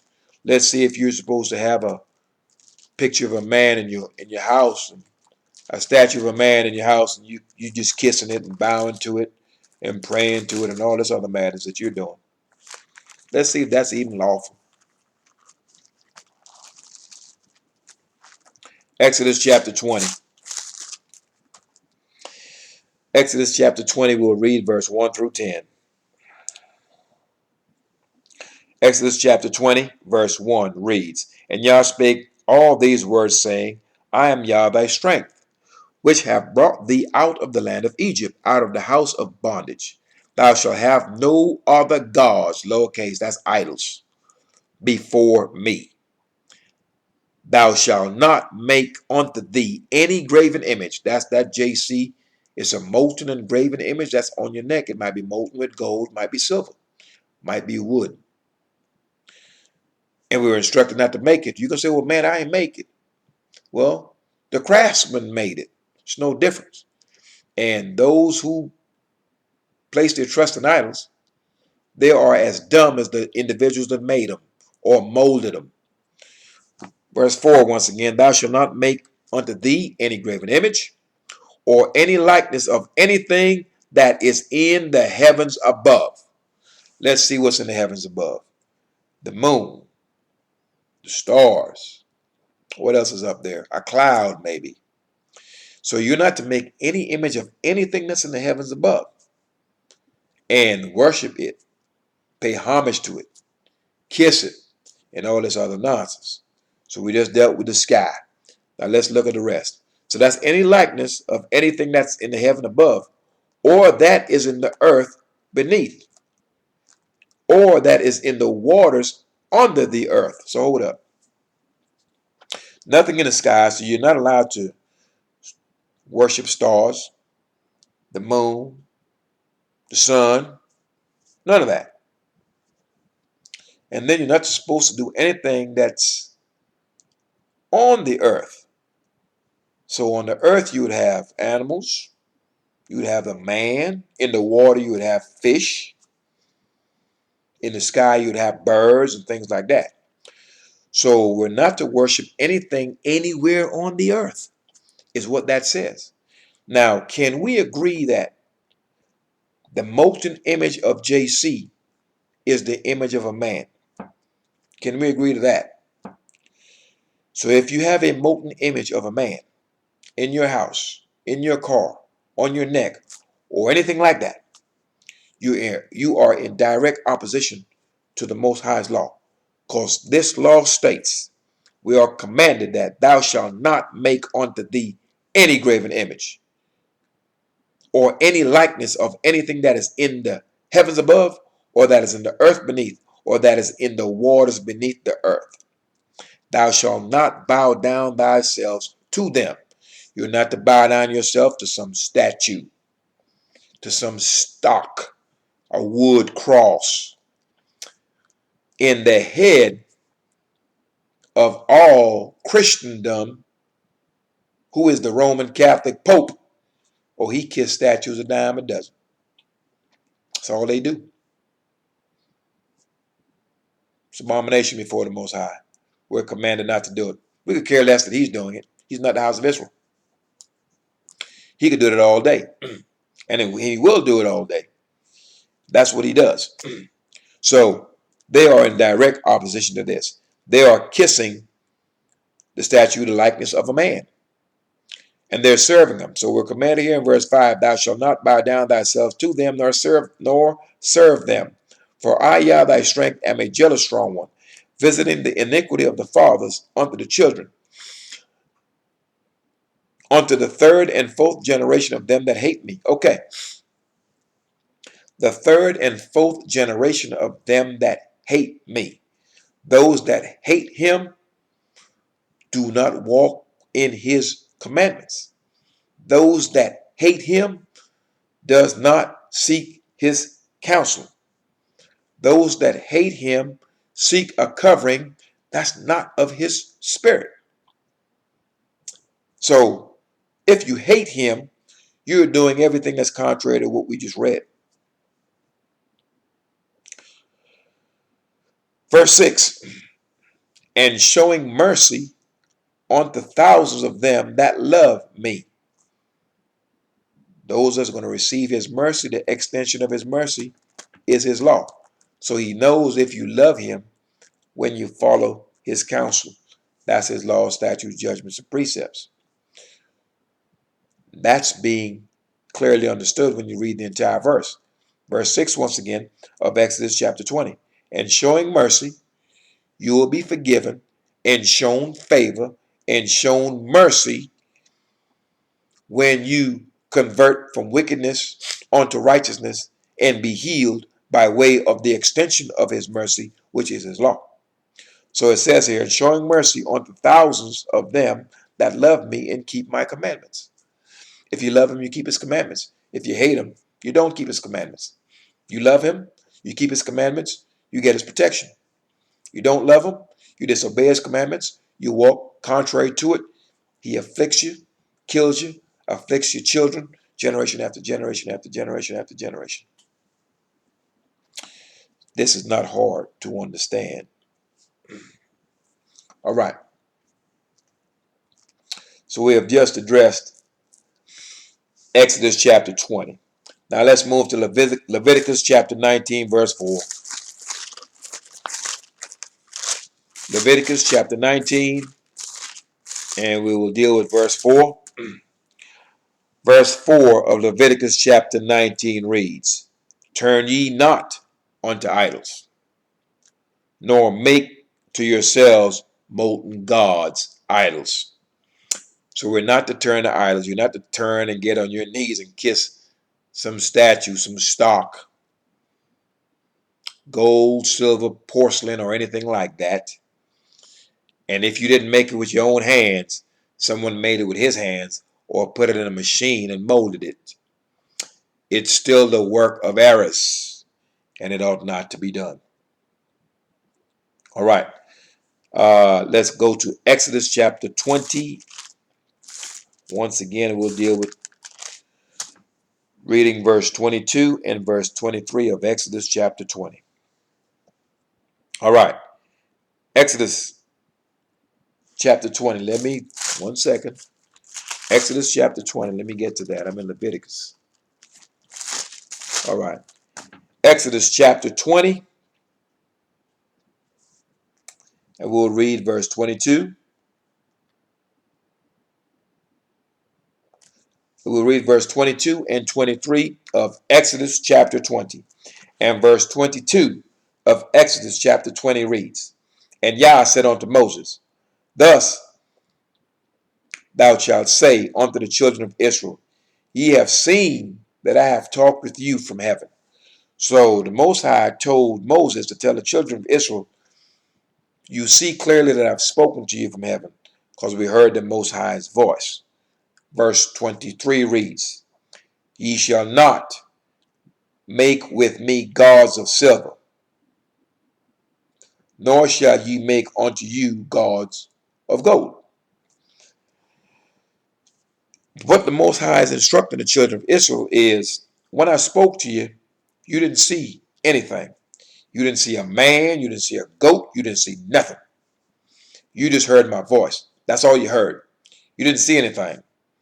Do not make the error of making me into anything.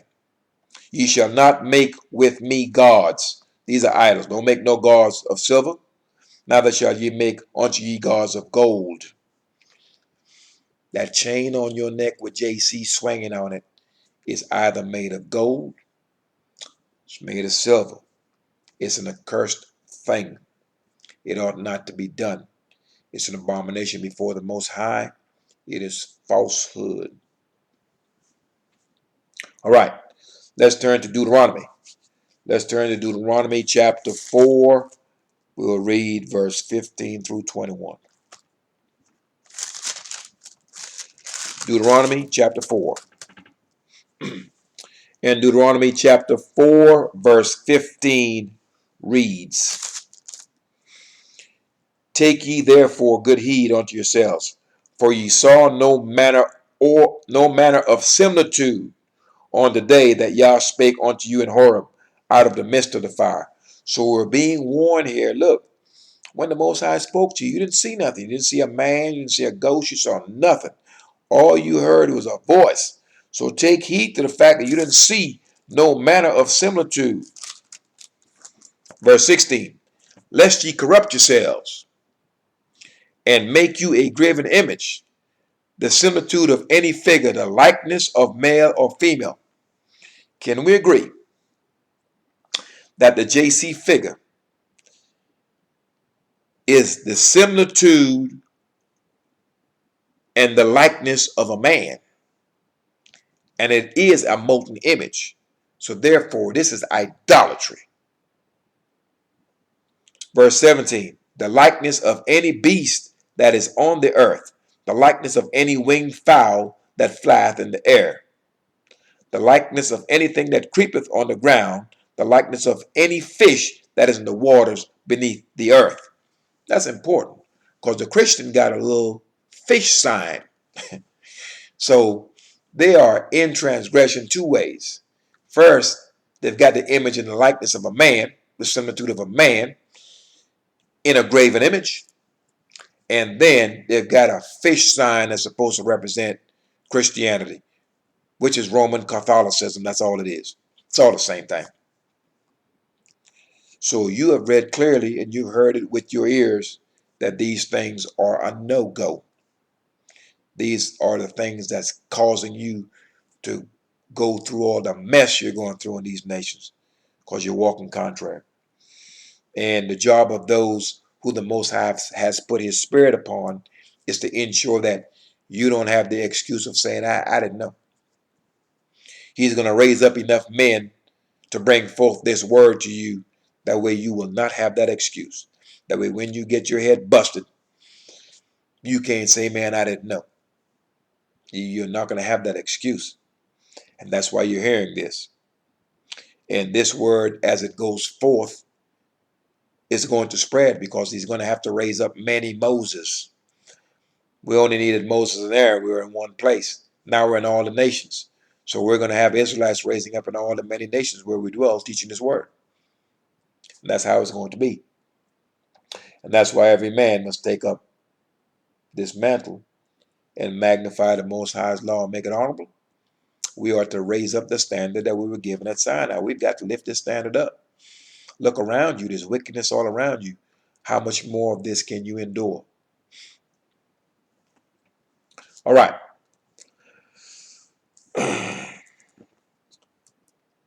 We're reading Deuteronomy. We are in chapter 4. We're reading through verse 21.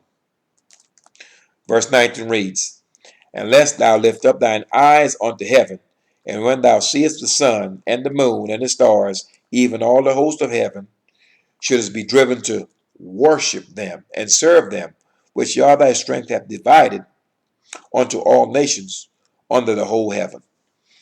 Some of us are crazy enough. We're sun worshippers. That's what Christianity is idolatry. All right, verse 20.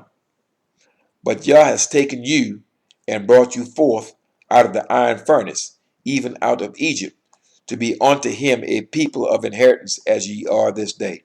So this is a specific family that was taken out of Egypt to be a people of inheritance. To inherit what?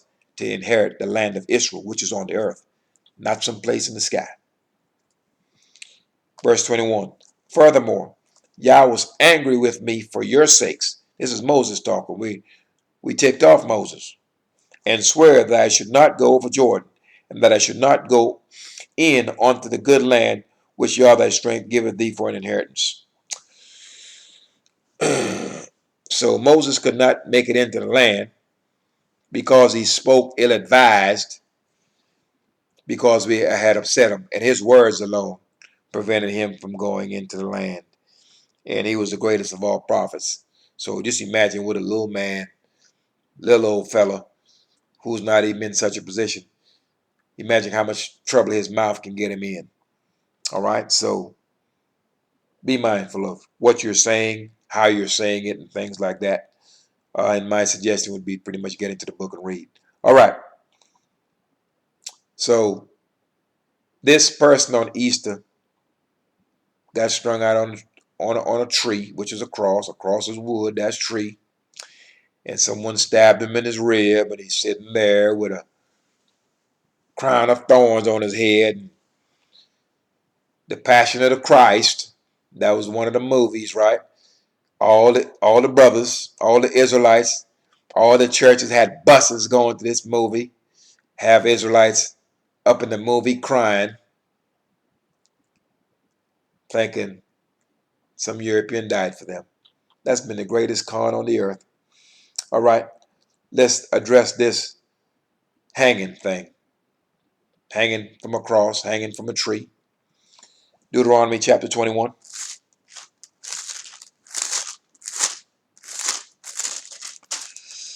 Deuteronomy chapter 21, we will read verse 23. And verse 23 of Deuteronomy chapter 21 reads, His body shall not remain all night upon the tree, but thou shalt in any wise bury him that day.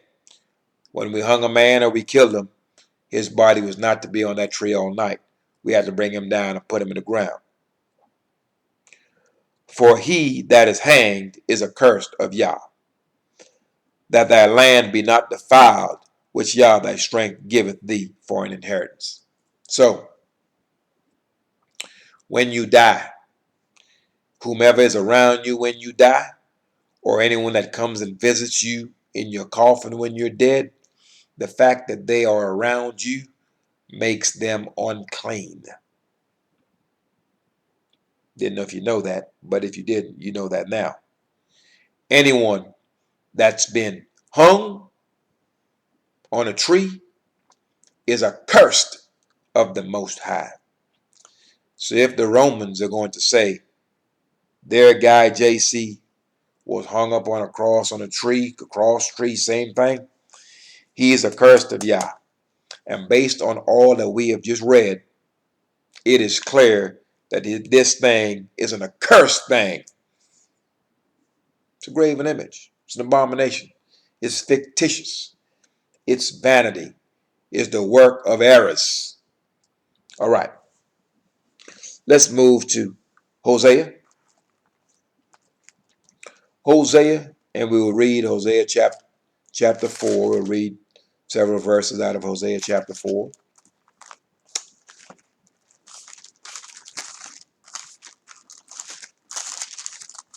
Hosea chapter 4. All right, we're going to read verse 1, 2, 6, 16, and 17. All right. Hosea chapter 4, we'll read verse 1. And verse 1 reads of Hosea chapter 4. Hear the word of Yah, ye children of Israel.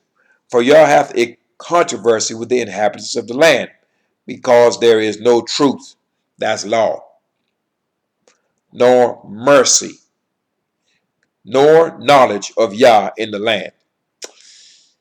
If there is no law, there will be no mercy. If there's no law, there will be no knowledge. Because the law is beginning of wisdom. That's turning to him. To that law. That's how you get wisdom. And that's how you get knowledge. That's how you get understanding. That's by way of the law. Also, if there is no law in the land, there is no peace in the land. Because the law brings about peace. When you turn to the law, the Most High grants you peace in your house and peace. He will cause your enemies to be at peace with you. So if you don't have any peace, turn to the law. The law will give you peace. So any land that does not have law, doesn't have the Most High's law, that land cannot be peaceful. It's not going to happen. Verse 2. By swearing and lying and killing and stealing and committing adultery, they break out and blood touches blood. This is what we're seeing in the many lands which we dwell. Swearing, lying, and killing, and stealing, commit adultery, and murder. Blood touches blood. That's in the midst of our cities and the countries in which we dwell, in the midst of our people. The nations are foul, and we're just as foul as they are. That's why we were scattered in the midst of them, because we're one of the same in our mindset. And this thing ought not to be. Let's go to verse 6 of the same chapter. Hosea chapter 4, verse 6 reads, My people are destroyed for lack of knowledge, because thou hast rejected knowledge. I will also reject thee, that thou shalt be no priest to me, seeing thou hast forgotten the law. Forgotten. That's why we're reading all of this, to bring you back to remembrance, because you forgot. You're a man with amnesia. I will also reject thee, that thou shalt be no priest to me, seeing thou hast forgotten the law of thy strength. I will also forget thy children. So remember, the Most High said he would punish us generation after generation to the third and the fourth generation. That fourth generation messes up, it starts all over again. So he's sticking it to us, and because we lack knowledge. And the only way we're going to get this knowledge, we're going to have to go to this law. He's removed our memories, and the only way we're going to remember, we got to go into this law. It's really that simple. Let's move down to verse 16, same chapter. Verse 16 reads, "For Israel slideth back as a backsliding heifer. Now Yah will feed them as a lamb in a large place," feeding us as a lamb to slaughter. That's why you're getting slaughtered left and right in these nations. We're being fed to slaughter. Why? Because we choose to forget the Most High. So for a time, he's forgotten us. How you like that? And well, he said clearly we cannot be forgotten of by him. So he has not forgotten us per se. But we are left to our own devices for a while because we wanted to walk our own way. So now we're doing that, and we don't like it very much. All right. So we've read here where the Most High is speaking to his sons and daughters. Israel started backsliding, and so he's figuring, okay, you want to do this? So now we're going to get what we deserve. He's going to return our ways upon our own heads. Okay. Now let's read verse 17. "Ephraim is joined to idols. Let him alone. Ephraim is nothing but the north. Israel was split into two parts. It was split into the northern kingdom and the southern kingdom. The northern kingdom is referred to as Israel. It's also referred to as Ephraim. It's also referred to as Samaria. They were the first to go crazy. They were the first to start worshiping these idols and wanted to be like other people and wanted to join with them. And that means marrying them too. So Ephraim messed that up. Started walking after idols, started marrying strangers, and just went totally off the rails. Judah, on the other hand, which is the south, they went off the rails too. But it took them a little longer because the strongholds were Jerusalem. Jerusalem, we had the priests there, and we had the governorship there, the house of David there. And those are the two lead families. The sons of Aaron and the sons of David. Because you're dealing with the governors and you're dealing with the priest. And so they maintained discipline a whole lot longer than the north did. Okay? All right.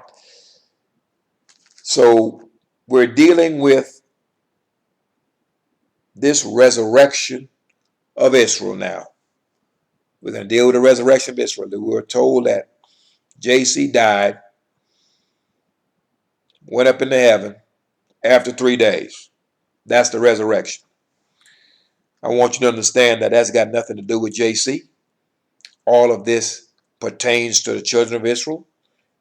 The whole Easter thing is nothing but a fabrication of something trying to supplant Passover, and it's not going to happen. It's not going to fly. The Most High has made this thing plain to us. All right. We will read Hosea chapter 6. Let's just move over. Hosea chapter 6, and we'll read verse 1 and 2. So we were told that JC was this lamb. We know he's not. The lamb is the lamb. Simple as that. And once we kill our lamb, we use that blood on the doorpost. And we have to burn what was left as it pertains to Passover. Now, Hosea chapter 6, verse 1, let's deal with this resurrection thing. Show you where they stole this thing from to come up with this story. Verse 6 of Hosea. Chapter 6, Hosea, verse 1. "Come and let us return unto Yah." We do that by returning to his laws. "For he has torn us." He's beaten us over the head in these nations. "And he will heal us. He has smitten, and he will bind us up."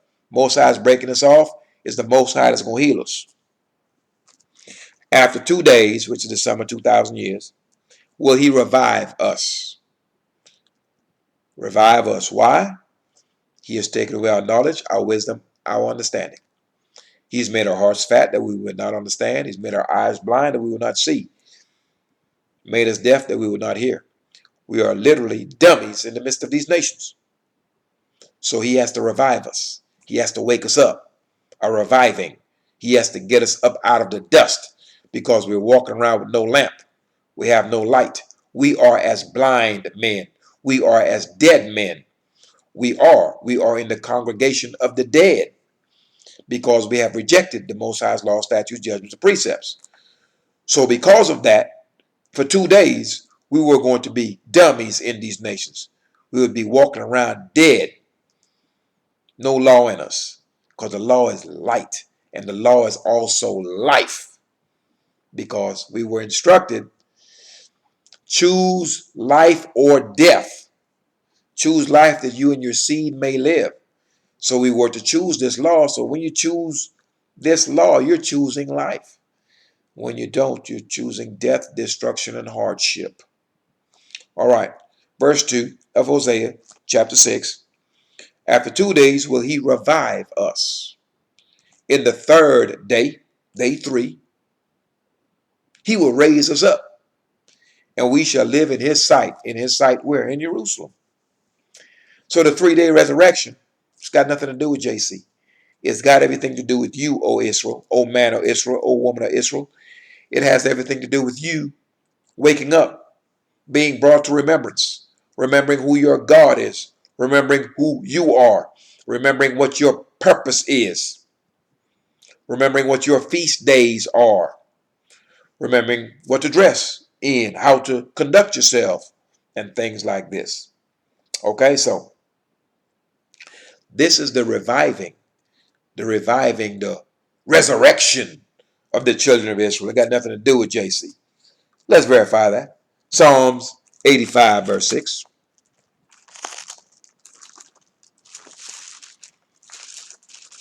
Psalms chapter 85, and we'll read verse 6.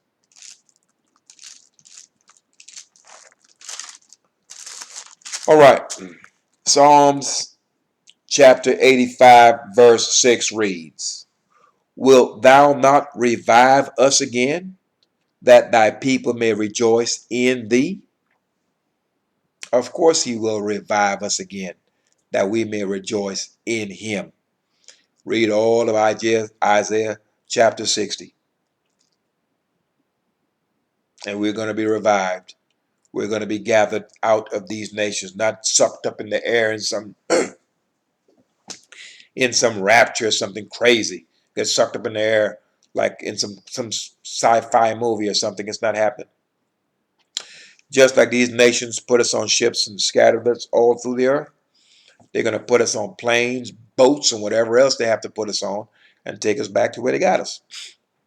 Simple as that. And the Most High is going to revive us. How? He's going to put a new heart and a new spirit in us. He's going to cleanse our blood that's not been cleansed. There's going to be a fountain for uncleanness, for sin, in the land when we return. All our laws are going to be in full effect. And the law and the government that's going to be on the whole entire earth are going to be these laws, statutes, judgments, and precepts that we've been reading for the past several years. So we will be revived, and we will rejoice in the Most High.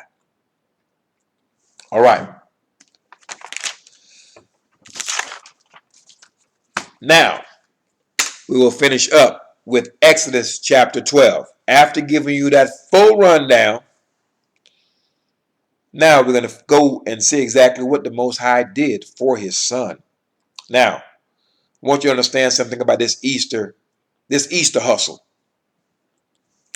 On the first day of the year, first day of April, they make a mockery of the Most High. Ha ha, it's April Fools. So they know it's the first day of the year. They already know this. But this is how foul they are. These are these Romans. Then, on the 14th day of evening, it's Passover. On the 14th, they tell you it's Easter. But here's what's amazing about this lie is that let's say you have a quote unquote birthday, and let's say your birthday is the 5th of June. Your birthday is going to be kept on the 5th of June every year. Now, the days may change. Your birthday might fall on a Saturday, might fall on a Monday, or whatever the case may be, but it's always going to be the 5th of June. This Easter thing, the dates switch around every year. It's the most ridiculous thing. This lie is so ridiculous. It's comical. Anyway, so you're to be mindful of that with the changing of the day. The Easter dates changes all the time. The Most High said he changes not, and that his feast days and his holy days are to be observed at their appointed times and their appointed seasons, meaning they don't change around. This Easter thing bounces around. It's on this day this year. It's on this date the next year. It's on another date. And it's a lie. All right. Now, let's go and finish up and cap all of this off. After you've been briefed, you've been taken through the scrolls. Now we will finish up with Exodus chapter 12, where we will actually cover the Passover. We're going to cover it. And this will be the last portion of this lesson. All right. Exodus chapter 12, and you know we will take no shortcuts. We're going to read the whole thing. All right. We will cover this Passover, finishing up right here with Passover. That way we understand exactly what transpired. That way when they bring this lie to you, you can look at them dead in the face and tell them it's a lie.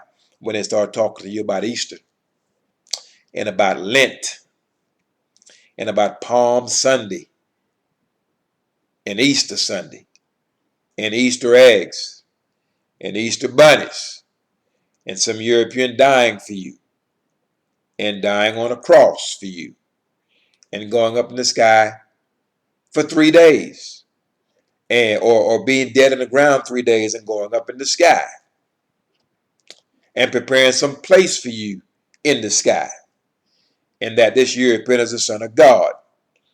You've been armed with all the information to take that madness and literally dismantle it.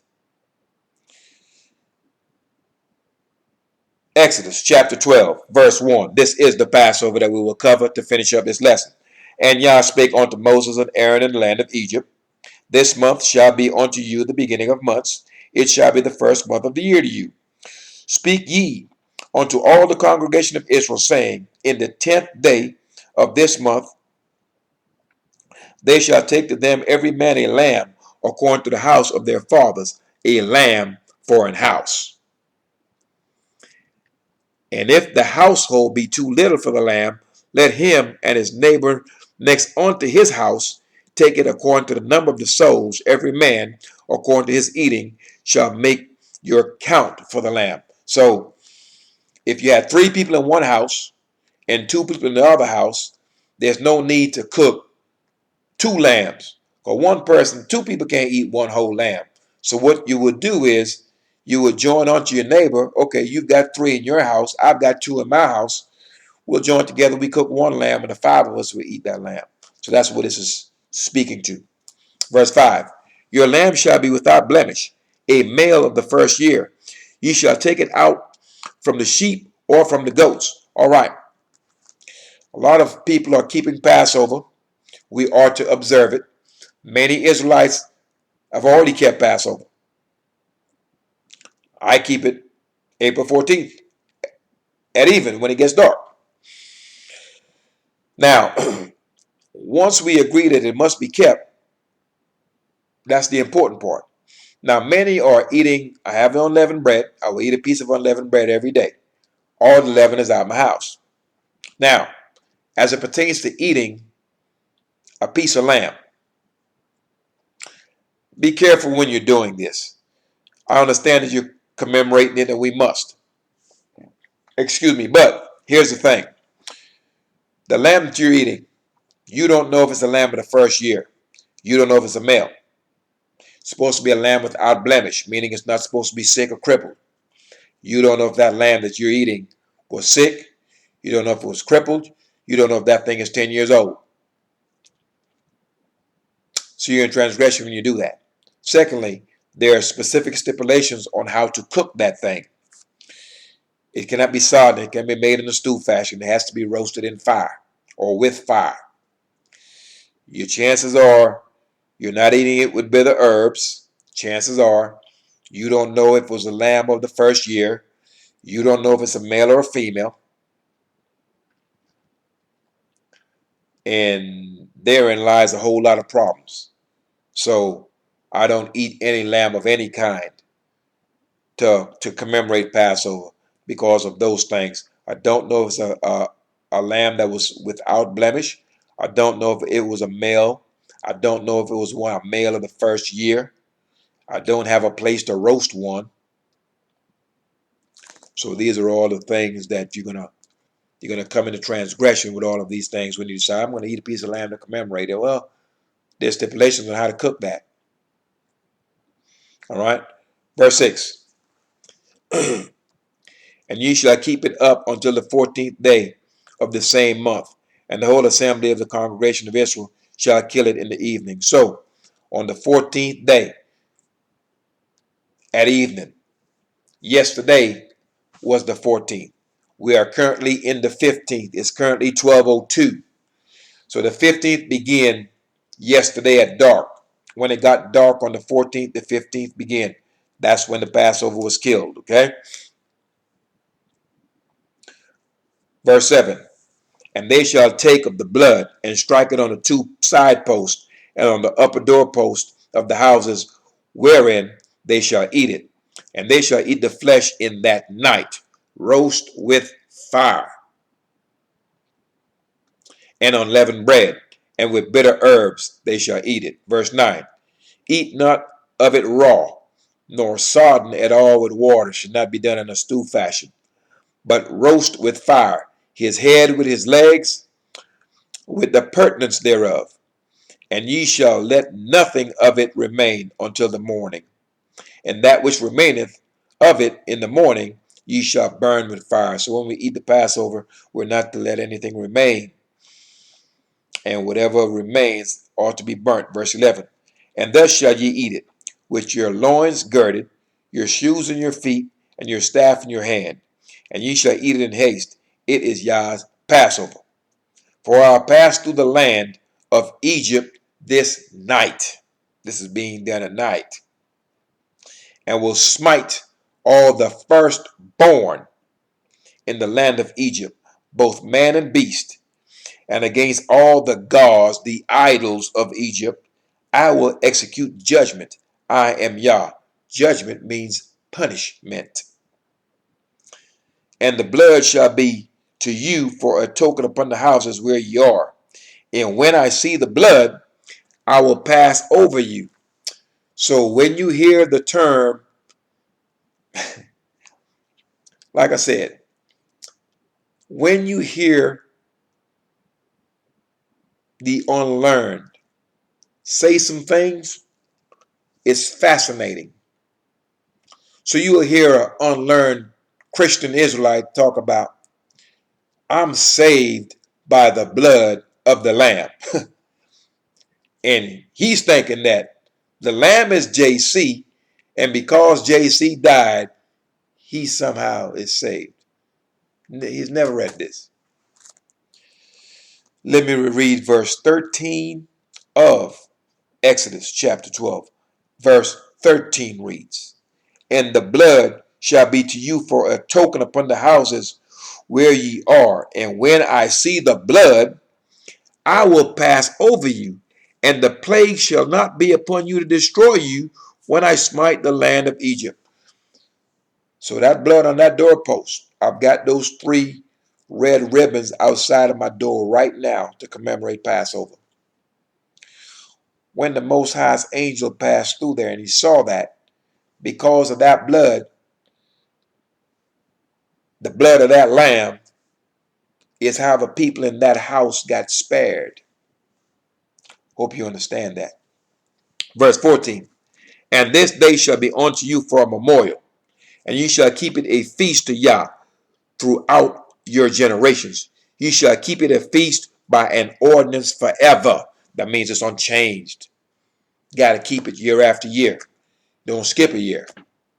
All right? And no one can come and tell you, hey, that's not Passover. It's now called Easter. No one can come and change the ordinance thereof. All right? Verse 15. 7 days shall ye eat unleavened bread. Even the first day ye shall put away leaven out of your houses. For whosoever eateth leavened bread from the first day until the 7th day, that soul shall be cut off from Israel. So you get cut off when you don't keep Passover. Verse 16.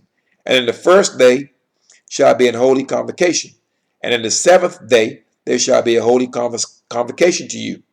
No manner of work shall be done in them, save that which every man must eat, which means you can cook on that day.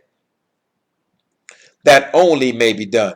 So you can cook that which you got to eat, but that's it. That's all you're going to do. It's kind of almost like a Sabbath. All right. Verse 17. And ye shall observe the feast of unleavened bread, for in this self same day have I brought your armies out of the land of Egypt. Therefore shall ye observe this day in your generations an ordinance forever. We just read that twice. All right. Once again, he is saying he brought us out of Egypt on this self same day. Did that idol bring you out of Egypt? Of course not. Verse 18. In the first month, on the 14th day of the month at even. Always remember that part. 14th day at even. Ye shall eat unleavened bread until the 21st day of the month at even. So, on the 21st, same thing. From the 21st all the way up to the 21st at dark. Okay, that's when the feast of unleavened bread is over. Verse 19. 7 days shall there be no leaven found in your houses. For whosoever eateth that which is leavened, even that soul shall be cut off from the congregation of Israel, whether he be a stranger or born in the land. Okay, so you are not to eat anything that's leavened over the next week. From now until the 21st. The 21st all the way to the night of the 21st. You're not to eat when it gets dark on the 21st. That's when Feast of Unleavened Bread is over. You're not to eat some crackers. You're not to go to Subway and buy you a sandwich or Jersey Mike's or none of that. You're not to eat any leavened bread whatsoever. And you're to eat a piece of unleavened bread every day for those 7 days. This is the way we commemorate that, or commemorate Passover while we are in captivity, is letting the Most High know we have gone into this text. We have seen our seed. We can see our heritage. We have acknowledged our faults. And we are reaching out, seeking after his face by grabbing the extension of his mercy, which is this law. And so in commemorating, so we're acknowledging to him all of these things that I've just mentioned. So you're seeing here where it says at verse 19, at the latter part of that verse, whether he be a stranger or born in the land. There's a clear distinction between a man of Israel and a man that's not of Israel. A man that's not of that family, he is a stranger. Always will be a stranger. He may turn to the laws and he will have to do all the things that we do. He's still a stranger. We have to come before the Most High. All of our males have to come before him 3 times a year. The stranger only have to do it once a year. Clear distinction. We're not all the same. All right. Verse 20. Ye shall eat nothing leavened. In all your habitations shall ye eat unleavened bread. Then Moses called for all the elders of Israel and said unto them, draw out and take a lamb according to your families and kill the Passover. And ye shall take a bunch of hyssop and dip it in the blood that is in the basin, and strike the lintel and the 2 side posts with the blood that is in the basin. And none of you shall go out of the door of his house until the morning. So Passover, commemorating Passover, you don't leave your house. When it got dark, and I made sure I had my my red ribbons up, When I close my door, that's it. Not going out until the morning. As a matter of fact, I have no reason to go out. I'll be here anchoring myself in this law. All right, verse 23. For Yah will pass through and smite the, or pass through to smite the Egyptians. And when he seeth the blood upon the lintel and on the two side posts, Yah will pass over the door and will not suffer the destroyer to come in unto your house to smite you. So that blood, when you're saved by the blood of the Lamb, you're saved by that blood that was displayed outside of that door. That the blood of that Lamb, when the Most High saw that, his angels saw that, he knew good and well, oh, Israelites are in there. They're adhering to instruction. I'm not going to kill them. That's saved by the blood of the Lamb. So you understand that. Verse 24. And ye shall observe this thing for an ordinance to thee and to thy sons forever. Generation after generation. Verse 22. And it shall come to pass, when you be come to the land which Yah will give you, according as he has promised, that you shall keep his service. So there's a land promised unto us. It's not in the sky, and it don't have many mansions in it, like you were told. The land that was promised unto us, that was promised unto our forefathers, is the land of Canaan. Let that be clearly established. And we are to keep this service when we're in that land. All right? Out here, we can't do anything but commemorate. And some people say, man, you can't do it outside of the land. The first Passover that we have kept was outside of the land. It was in the wilderness. All right. And we are in the wilderness right now. We are in the wilderness of the nations. The wilderness is a unsafe, dangerous, a place lacking no protection, a place lacking no covering. That's what the wilderness is. So we're out here in the wilderness. The wilderness is dangerous. That's where we are. We are in danger. We are in a dangerous place. We are not protected. We are not sheltered. When we were in the wilderness last time, we had the covering of the Most High. Pillar of light behind and in front. He guided us where we needed to go. He protected us, made sure we had water, made sure we had food. And in spite of him doing all of these things, we still grumbled, moaned, complained, and ultimately upset the Most High. And now we're in the wilderness and we don't have any of those things now. There's nothing to guide us in which way we are to go. And we've been getting beat up. We've had no protection. We've been getting killed. Inhospitable place. That's the wilderness. No protection. But now that we're coming awake, we're figuring out what our protection is. We're figuring out what his mercy is. Our shelter is this law. All right. Verse 24, and ye shall observe this thing for an ordinance to thee and to thy sons forever. Verse 25, and it shall come to pass, when you be come to the land which Yah will give you, according as he has promised, that ye shall keep his service. And it shall come to pass, when your children shall say unto you, what mean ye by this service? That ye shall say, it is the sacrifice of Yah's Passover, who passed over the houses of the children of Israel in Egypt, when he smote the Egyptians and delivered our houses. And the people bowed. They bowed the head and worshipped, bowed the head and gave thanks and praises unto the Most High. And the children of Israel went away and did as Yah had commanded Moses and Aaron, so did they. Verse 29, and it came to pass that at midnight that Yah smote all the firstborn in the land of Egypt, from the firstborn of Pharaoh that sat on his throne unto the firstborn of the captive that was in the dungeon, and all the firstborn of cattle. Why did the Most High kill all of the Egyptians' firstborn?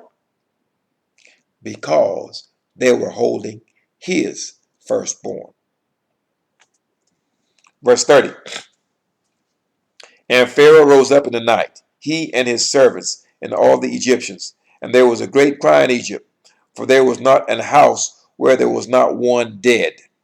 And he called for Moses and Aaron by night and said, Rise up, and get you forth from among my people, both ye and the children of Israel, and go serve Yah, as you have said.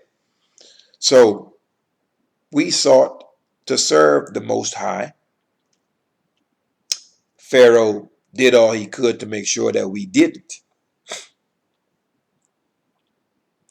Now, I want you to understand that the Most High raised up that Pharaoh to destroy him.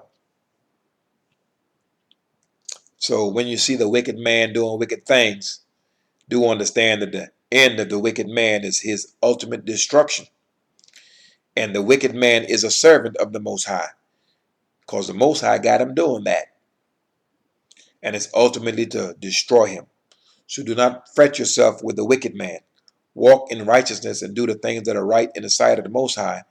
And there will come a time when you look around and be like, where did the wicked man go? Where is he at? He won't even be around. He's going to be removed from the earth, root and branch. He's going to uproot him and his seed, his children. They will not allow to be on this earth. So do not be troubled by the wicked. Walk in righteousness. All right. I've lost my place. Give me one second. All right. You the children of Israel. All right, now we're at verse 32. And verse 32. Also take your flocks and your herds, as ye have said, and be gone, and bless me also. So the Pharaoh's like, you broke me off. You done killed everybody, killed my kids. Everyone in Egypt is screaming. Can you imagine what a nightmare that is? And so he realized the power of the Most High and says, look, be gone. Take everything you need. All that you have said that you needed. Go and bless me also. Let me get a blessing also, because things are pretty bad right now in Egypt. And, you know, the power that is being displayed is beyond my comprehension. And I have no answer for it.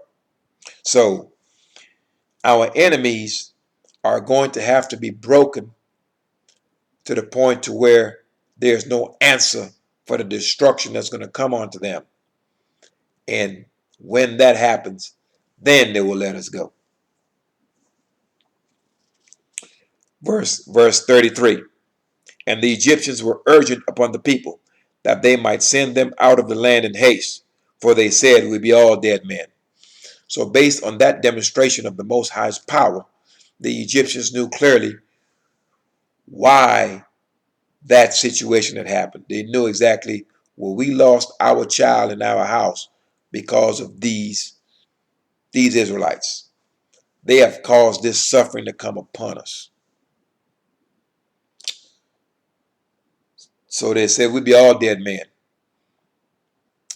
But what they didn't think about was, this is happening to us because we have mistreated these people. They didn't think that. That was not their thought process.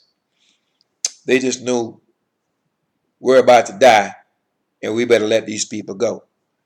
It's amazing what a man will do when his life is on the line, or the life of his children. So all of our tormentors and our oppressors who will murder our sons, shoot us down, call us names, spit on us, frame us, and all these other things they have done to us throughout the earth, enslave us, feed our babies to alligators, poison our food and our water, run medical experiments upon us, incarcerate us unjustly, beat us up, beat our daughters up, disrespect us, will not give us equity, will not be at peace with us. All of the things that we are seeing when the Most High strips this man and returns his way upon his head, you're going to be amazed how this haughty, proud, stick his chest out man, how fast he's going to turn once he realizes his life is on the line and the life of his children. All right. Verse 34. And the people took their dough before it was leavened, their kneading troughs being bound up in their clothes upon their shoulders. And the children of Israel did according to the word of Moses, and they borrowed of the Egyptians jewels of silver, jewels of gold, and raiment. So they took their jewels and their clothing. Hey, let me borrow that ring you got. Like them nice pants. Let me get that. And the Egyptians were like, hey, man, you can have it all. I'm not trying to die. Verse 36. And Yah gave the people favor in the sight of the Egyptians, so that they lent them such things as they required. And they spoiled the Egyptians. We jack them for their stuff. All that stuff was ours anyway. You got all that stuff because you enslaved us, had us working for free. You're beating us up, beating our children up, killing our children. You gained this wealth on our backs. So all that, we got to get that. It's really that simple. Verse 36. And Yah gave the people favor in the sight of the Egyptians, so that they lent them such things as they required, and they spoiled the Egyptians. We've read that. Verse 37. And the children of Israel journeyed from Ramesses to Succoth, about 600,000 on foot, that were men besides children. All right. Now, there's a couple of strangers in here that's in this journey too. Most High killed them off also, and killed off the rebels of the children of Israel. Verse 38, and this speaks of this mixed multitude. These are strangers. And a mixed multitude went up also with them, flocks and herds, even very much cattle. So we had a few people that were not of Israel in the mix. And they baked unleavened cakes of the dough which they brought forth out of Egypt, for it was not leavened, because they were thrust out of Egypt and could not tarry. Neither have they prepared for themselves any victuals. So the reason why we're eating this unleavened bread is because when you knead dough, the leaven takes time for it to rise. And we got kicked out in such a hurry that the leaven didn't have time to do its thing, and the dough couldn't rise. So we ate unleavened bread, and we commemorate that because the dough was not given time to rise because we were booted out. All right. Verse 39. And they baked. Okay, we already read verse 39. Verse 40. Now the sojourning of the children of Israel who dwelt in Egypt was 430 years. And it came to pass at the end of 430 years, even the selfsame day, it came to pass that all the host of Yah went out from the land of Egypt. That's all the children of Israel. Verse 42. It is a night to be much observed unto Yah for bringing them out from the land of Egypt. This is that night of Yah to be observed of all the children of Israel in their generations. So the observance of this is to be done year after year, generation after generation. Verse 43. And Yah said unto Moshe and Aaron, this is the ordinance of the Passover. There shall no stranger eat thereof. All right. And you think we're all the same. No, we're not. Once again, here's the ordinance of the Passover. There's rules to this. There are laws to the Passover. Lack of law equals lawlessness. And lawlessness is chaos. And the Most High is not lawless, nor is he chaotic. So, here are the rules to the Passover. All right? No stranger shall eat thereof. But every manservant that is bought for money, when thou hast circumcised him, then shall he eat thereof. So, if a man was bought for money, a servant, he could not eat of the Passover unless he was circumcised. All right? Now, verse 45. A foreigner and a hired servant shall not eat thereof. So if you hired a man to come do a job and he's in the area, he can't eat the Passover. Okay? That's a foreigner. A foreigner is a man that's not of the house of Israel. Okay? Or a hired servant that's not of the house of Israel. Verse 46. In one house shall it be eaten. You can't take a piece down the street to your homeboy's house, to your uncle's house, to your auntie's house. Can't do that. In one house shall it be eaten. Thou shalt not carry forth aught of the flesh brought out of the house, neither shall ye break a bone thereof. So when you're eating it, you can't bite on the bones and eat the marrow and all this other madness. No breaking of the bones, and that food cannot leave that house. Okay, that roasted meat. Verse 47.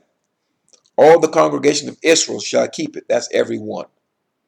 And when a stranger shall sojourn with thee and will keep the Passover to Yah, let all his males be circumcised. And then let him come there and keep it.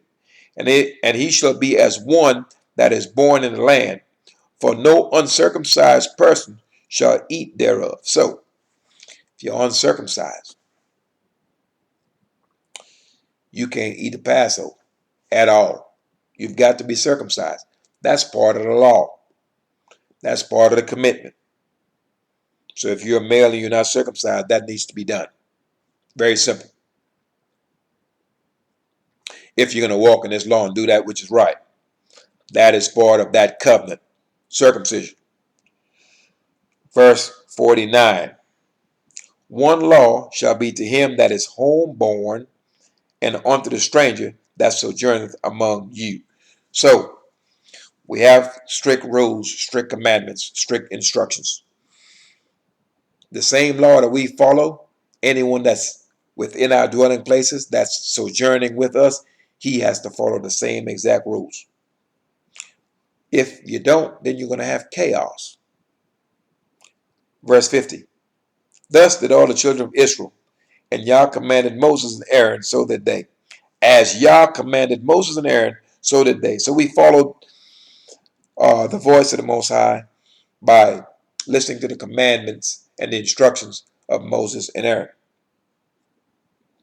And it came to pass the selfsame day that Yah did bring the children of Israel out of Egypt, or out of the land of Egypt, by their armies. By their armies simply means by their families.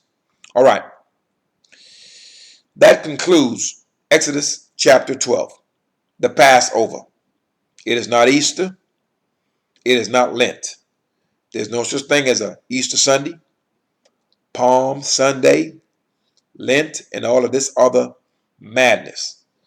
These are pagan. This is paganism. It is work of errors. It's honoring a dumb idol. It is Passover, is what this is in April. It's not Easter. Easter is not in the law. We were never instructed that someone died for our sins. In fact, the law states that that's impossible. No one has never died and went up into heaven to prepare a place for us. We know clearly that the place that was prepared for us is the land of Canaan. We know this clearly. We know no one died and was resurrected in 3 days. We know the 3-day resurrection is the children of Israel being brought to remembrance, returning back unto the Most High's law, statutes, judgments, and precepts, that we may be gathered out of these many nations, taken back into the land of Israel, and we will live in the sight of the Most High when that third temple is built and those sacrifices put on. So all of these things we know. We know that the Son of the Most High is not one person. We know that. And we know it's not someone named JC. We know good and well that JC is not a lamb. The story says he's a man. And we know good and well that no man can be placed on the Most High's altar. So it's all a lie. It's all fictitious. And what you are to do, you are to do your due diligence and go through the text. And then you make a decision on exactly whom you will serve and whose covering and whose counsel you shall take and take heed to. But many of you will go and read this, and you're going to say, I don't believe that. And that's fine. It doesn't matter what you believe or what you don't believe. It's going to come down to what you know. And whether you believe it or not, the Most High said we are his witnesses. So the believer and the non-believer alike, they're both going to see. So the choice that we have today is still the same choice that we had in the days of old. The Most High presented us a law, and we were told, choose life that we may live. We were given both life and death, blessings and curses. Choose life that ye and your seed, your children, may live. So that is a choice we have. It's still the same choice. Most High changes not. So you're either A, going to choose the counsel of the Most High, walk in his righteousness, or you're going to go ahead and choose some other covering and perish and pine away in these nations. So that concludes this lesson. It is Passover. It is not Easter. Easter is not in the law, cannot be found. Our forefathers never heard of this thing, don't know what it is. So I hope this has been a long lesson. It's been 2 hours, about 2.5 hours covering this Passover. I had to cover some other areas so you understand, and we can tie this all together so you understand this Easter thing is indeed falsehood. It is vanity. We're not to walk after it. We were instructed to keep Passover, and that's what we are to do. Peace, Israel, and Yah bless. Thy righteousness is an everlasting righteousness, and thy law is the truth. And peace to the stranger that will take a hold of the Most High's law, will take a hold of the Most High's covenant, and will do them. You are as one of us. You will have to obey the same laws as we do. And we cannot deal with you in an unrighteous manner. Neither can you deal with us in an unrighteous manner. Peace, Israel, and Yah bless. Thy righteousness is an everlasting righteousness, and thy law is the truth. And Happy New Year to you all as well. Peace, Israel. Yah bless.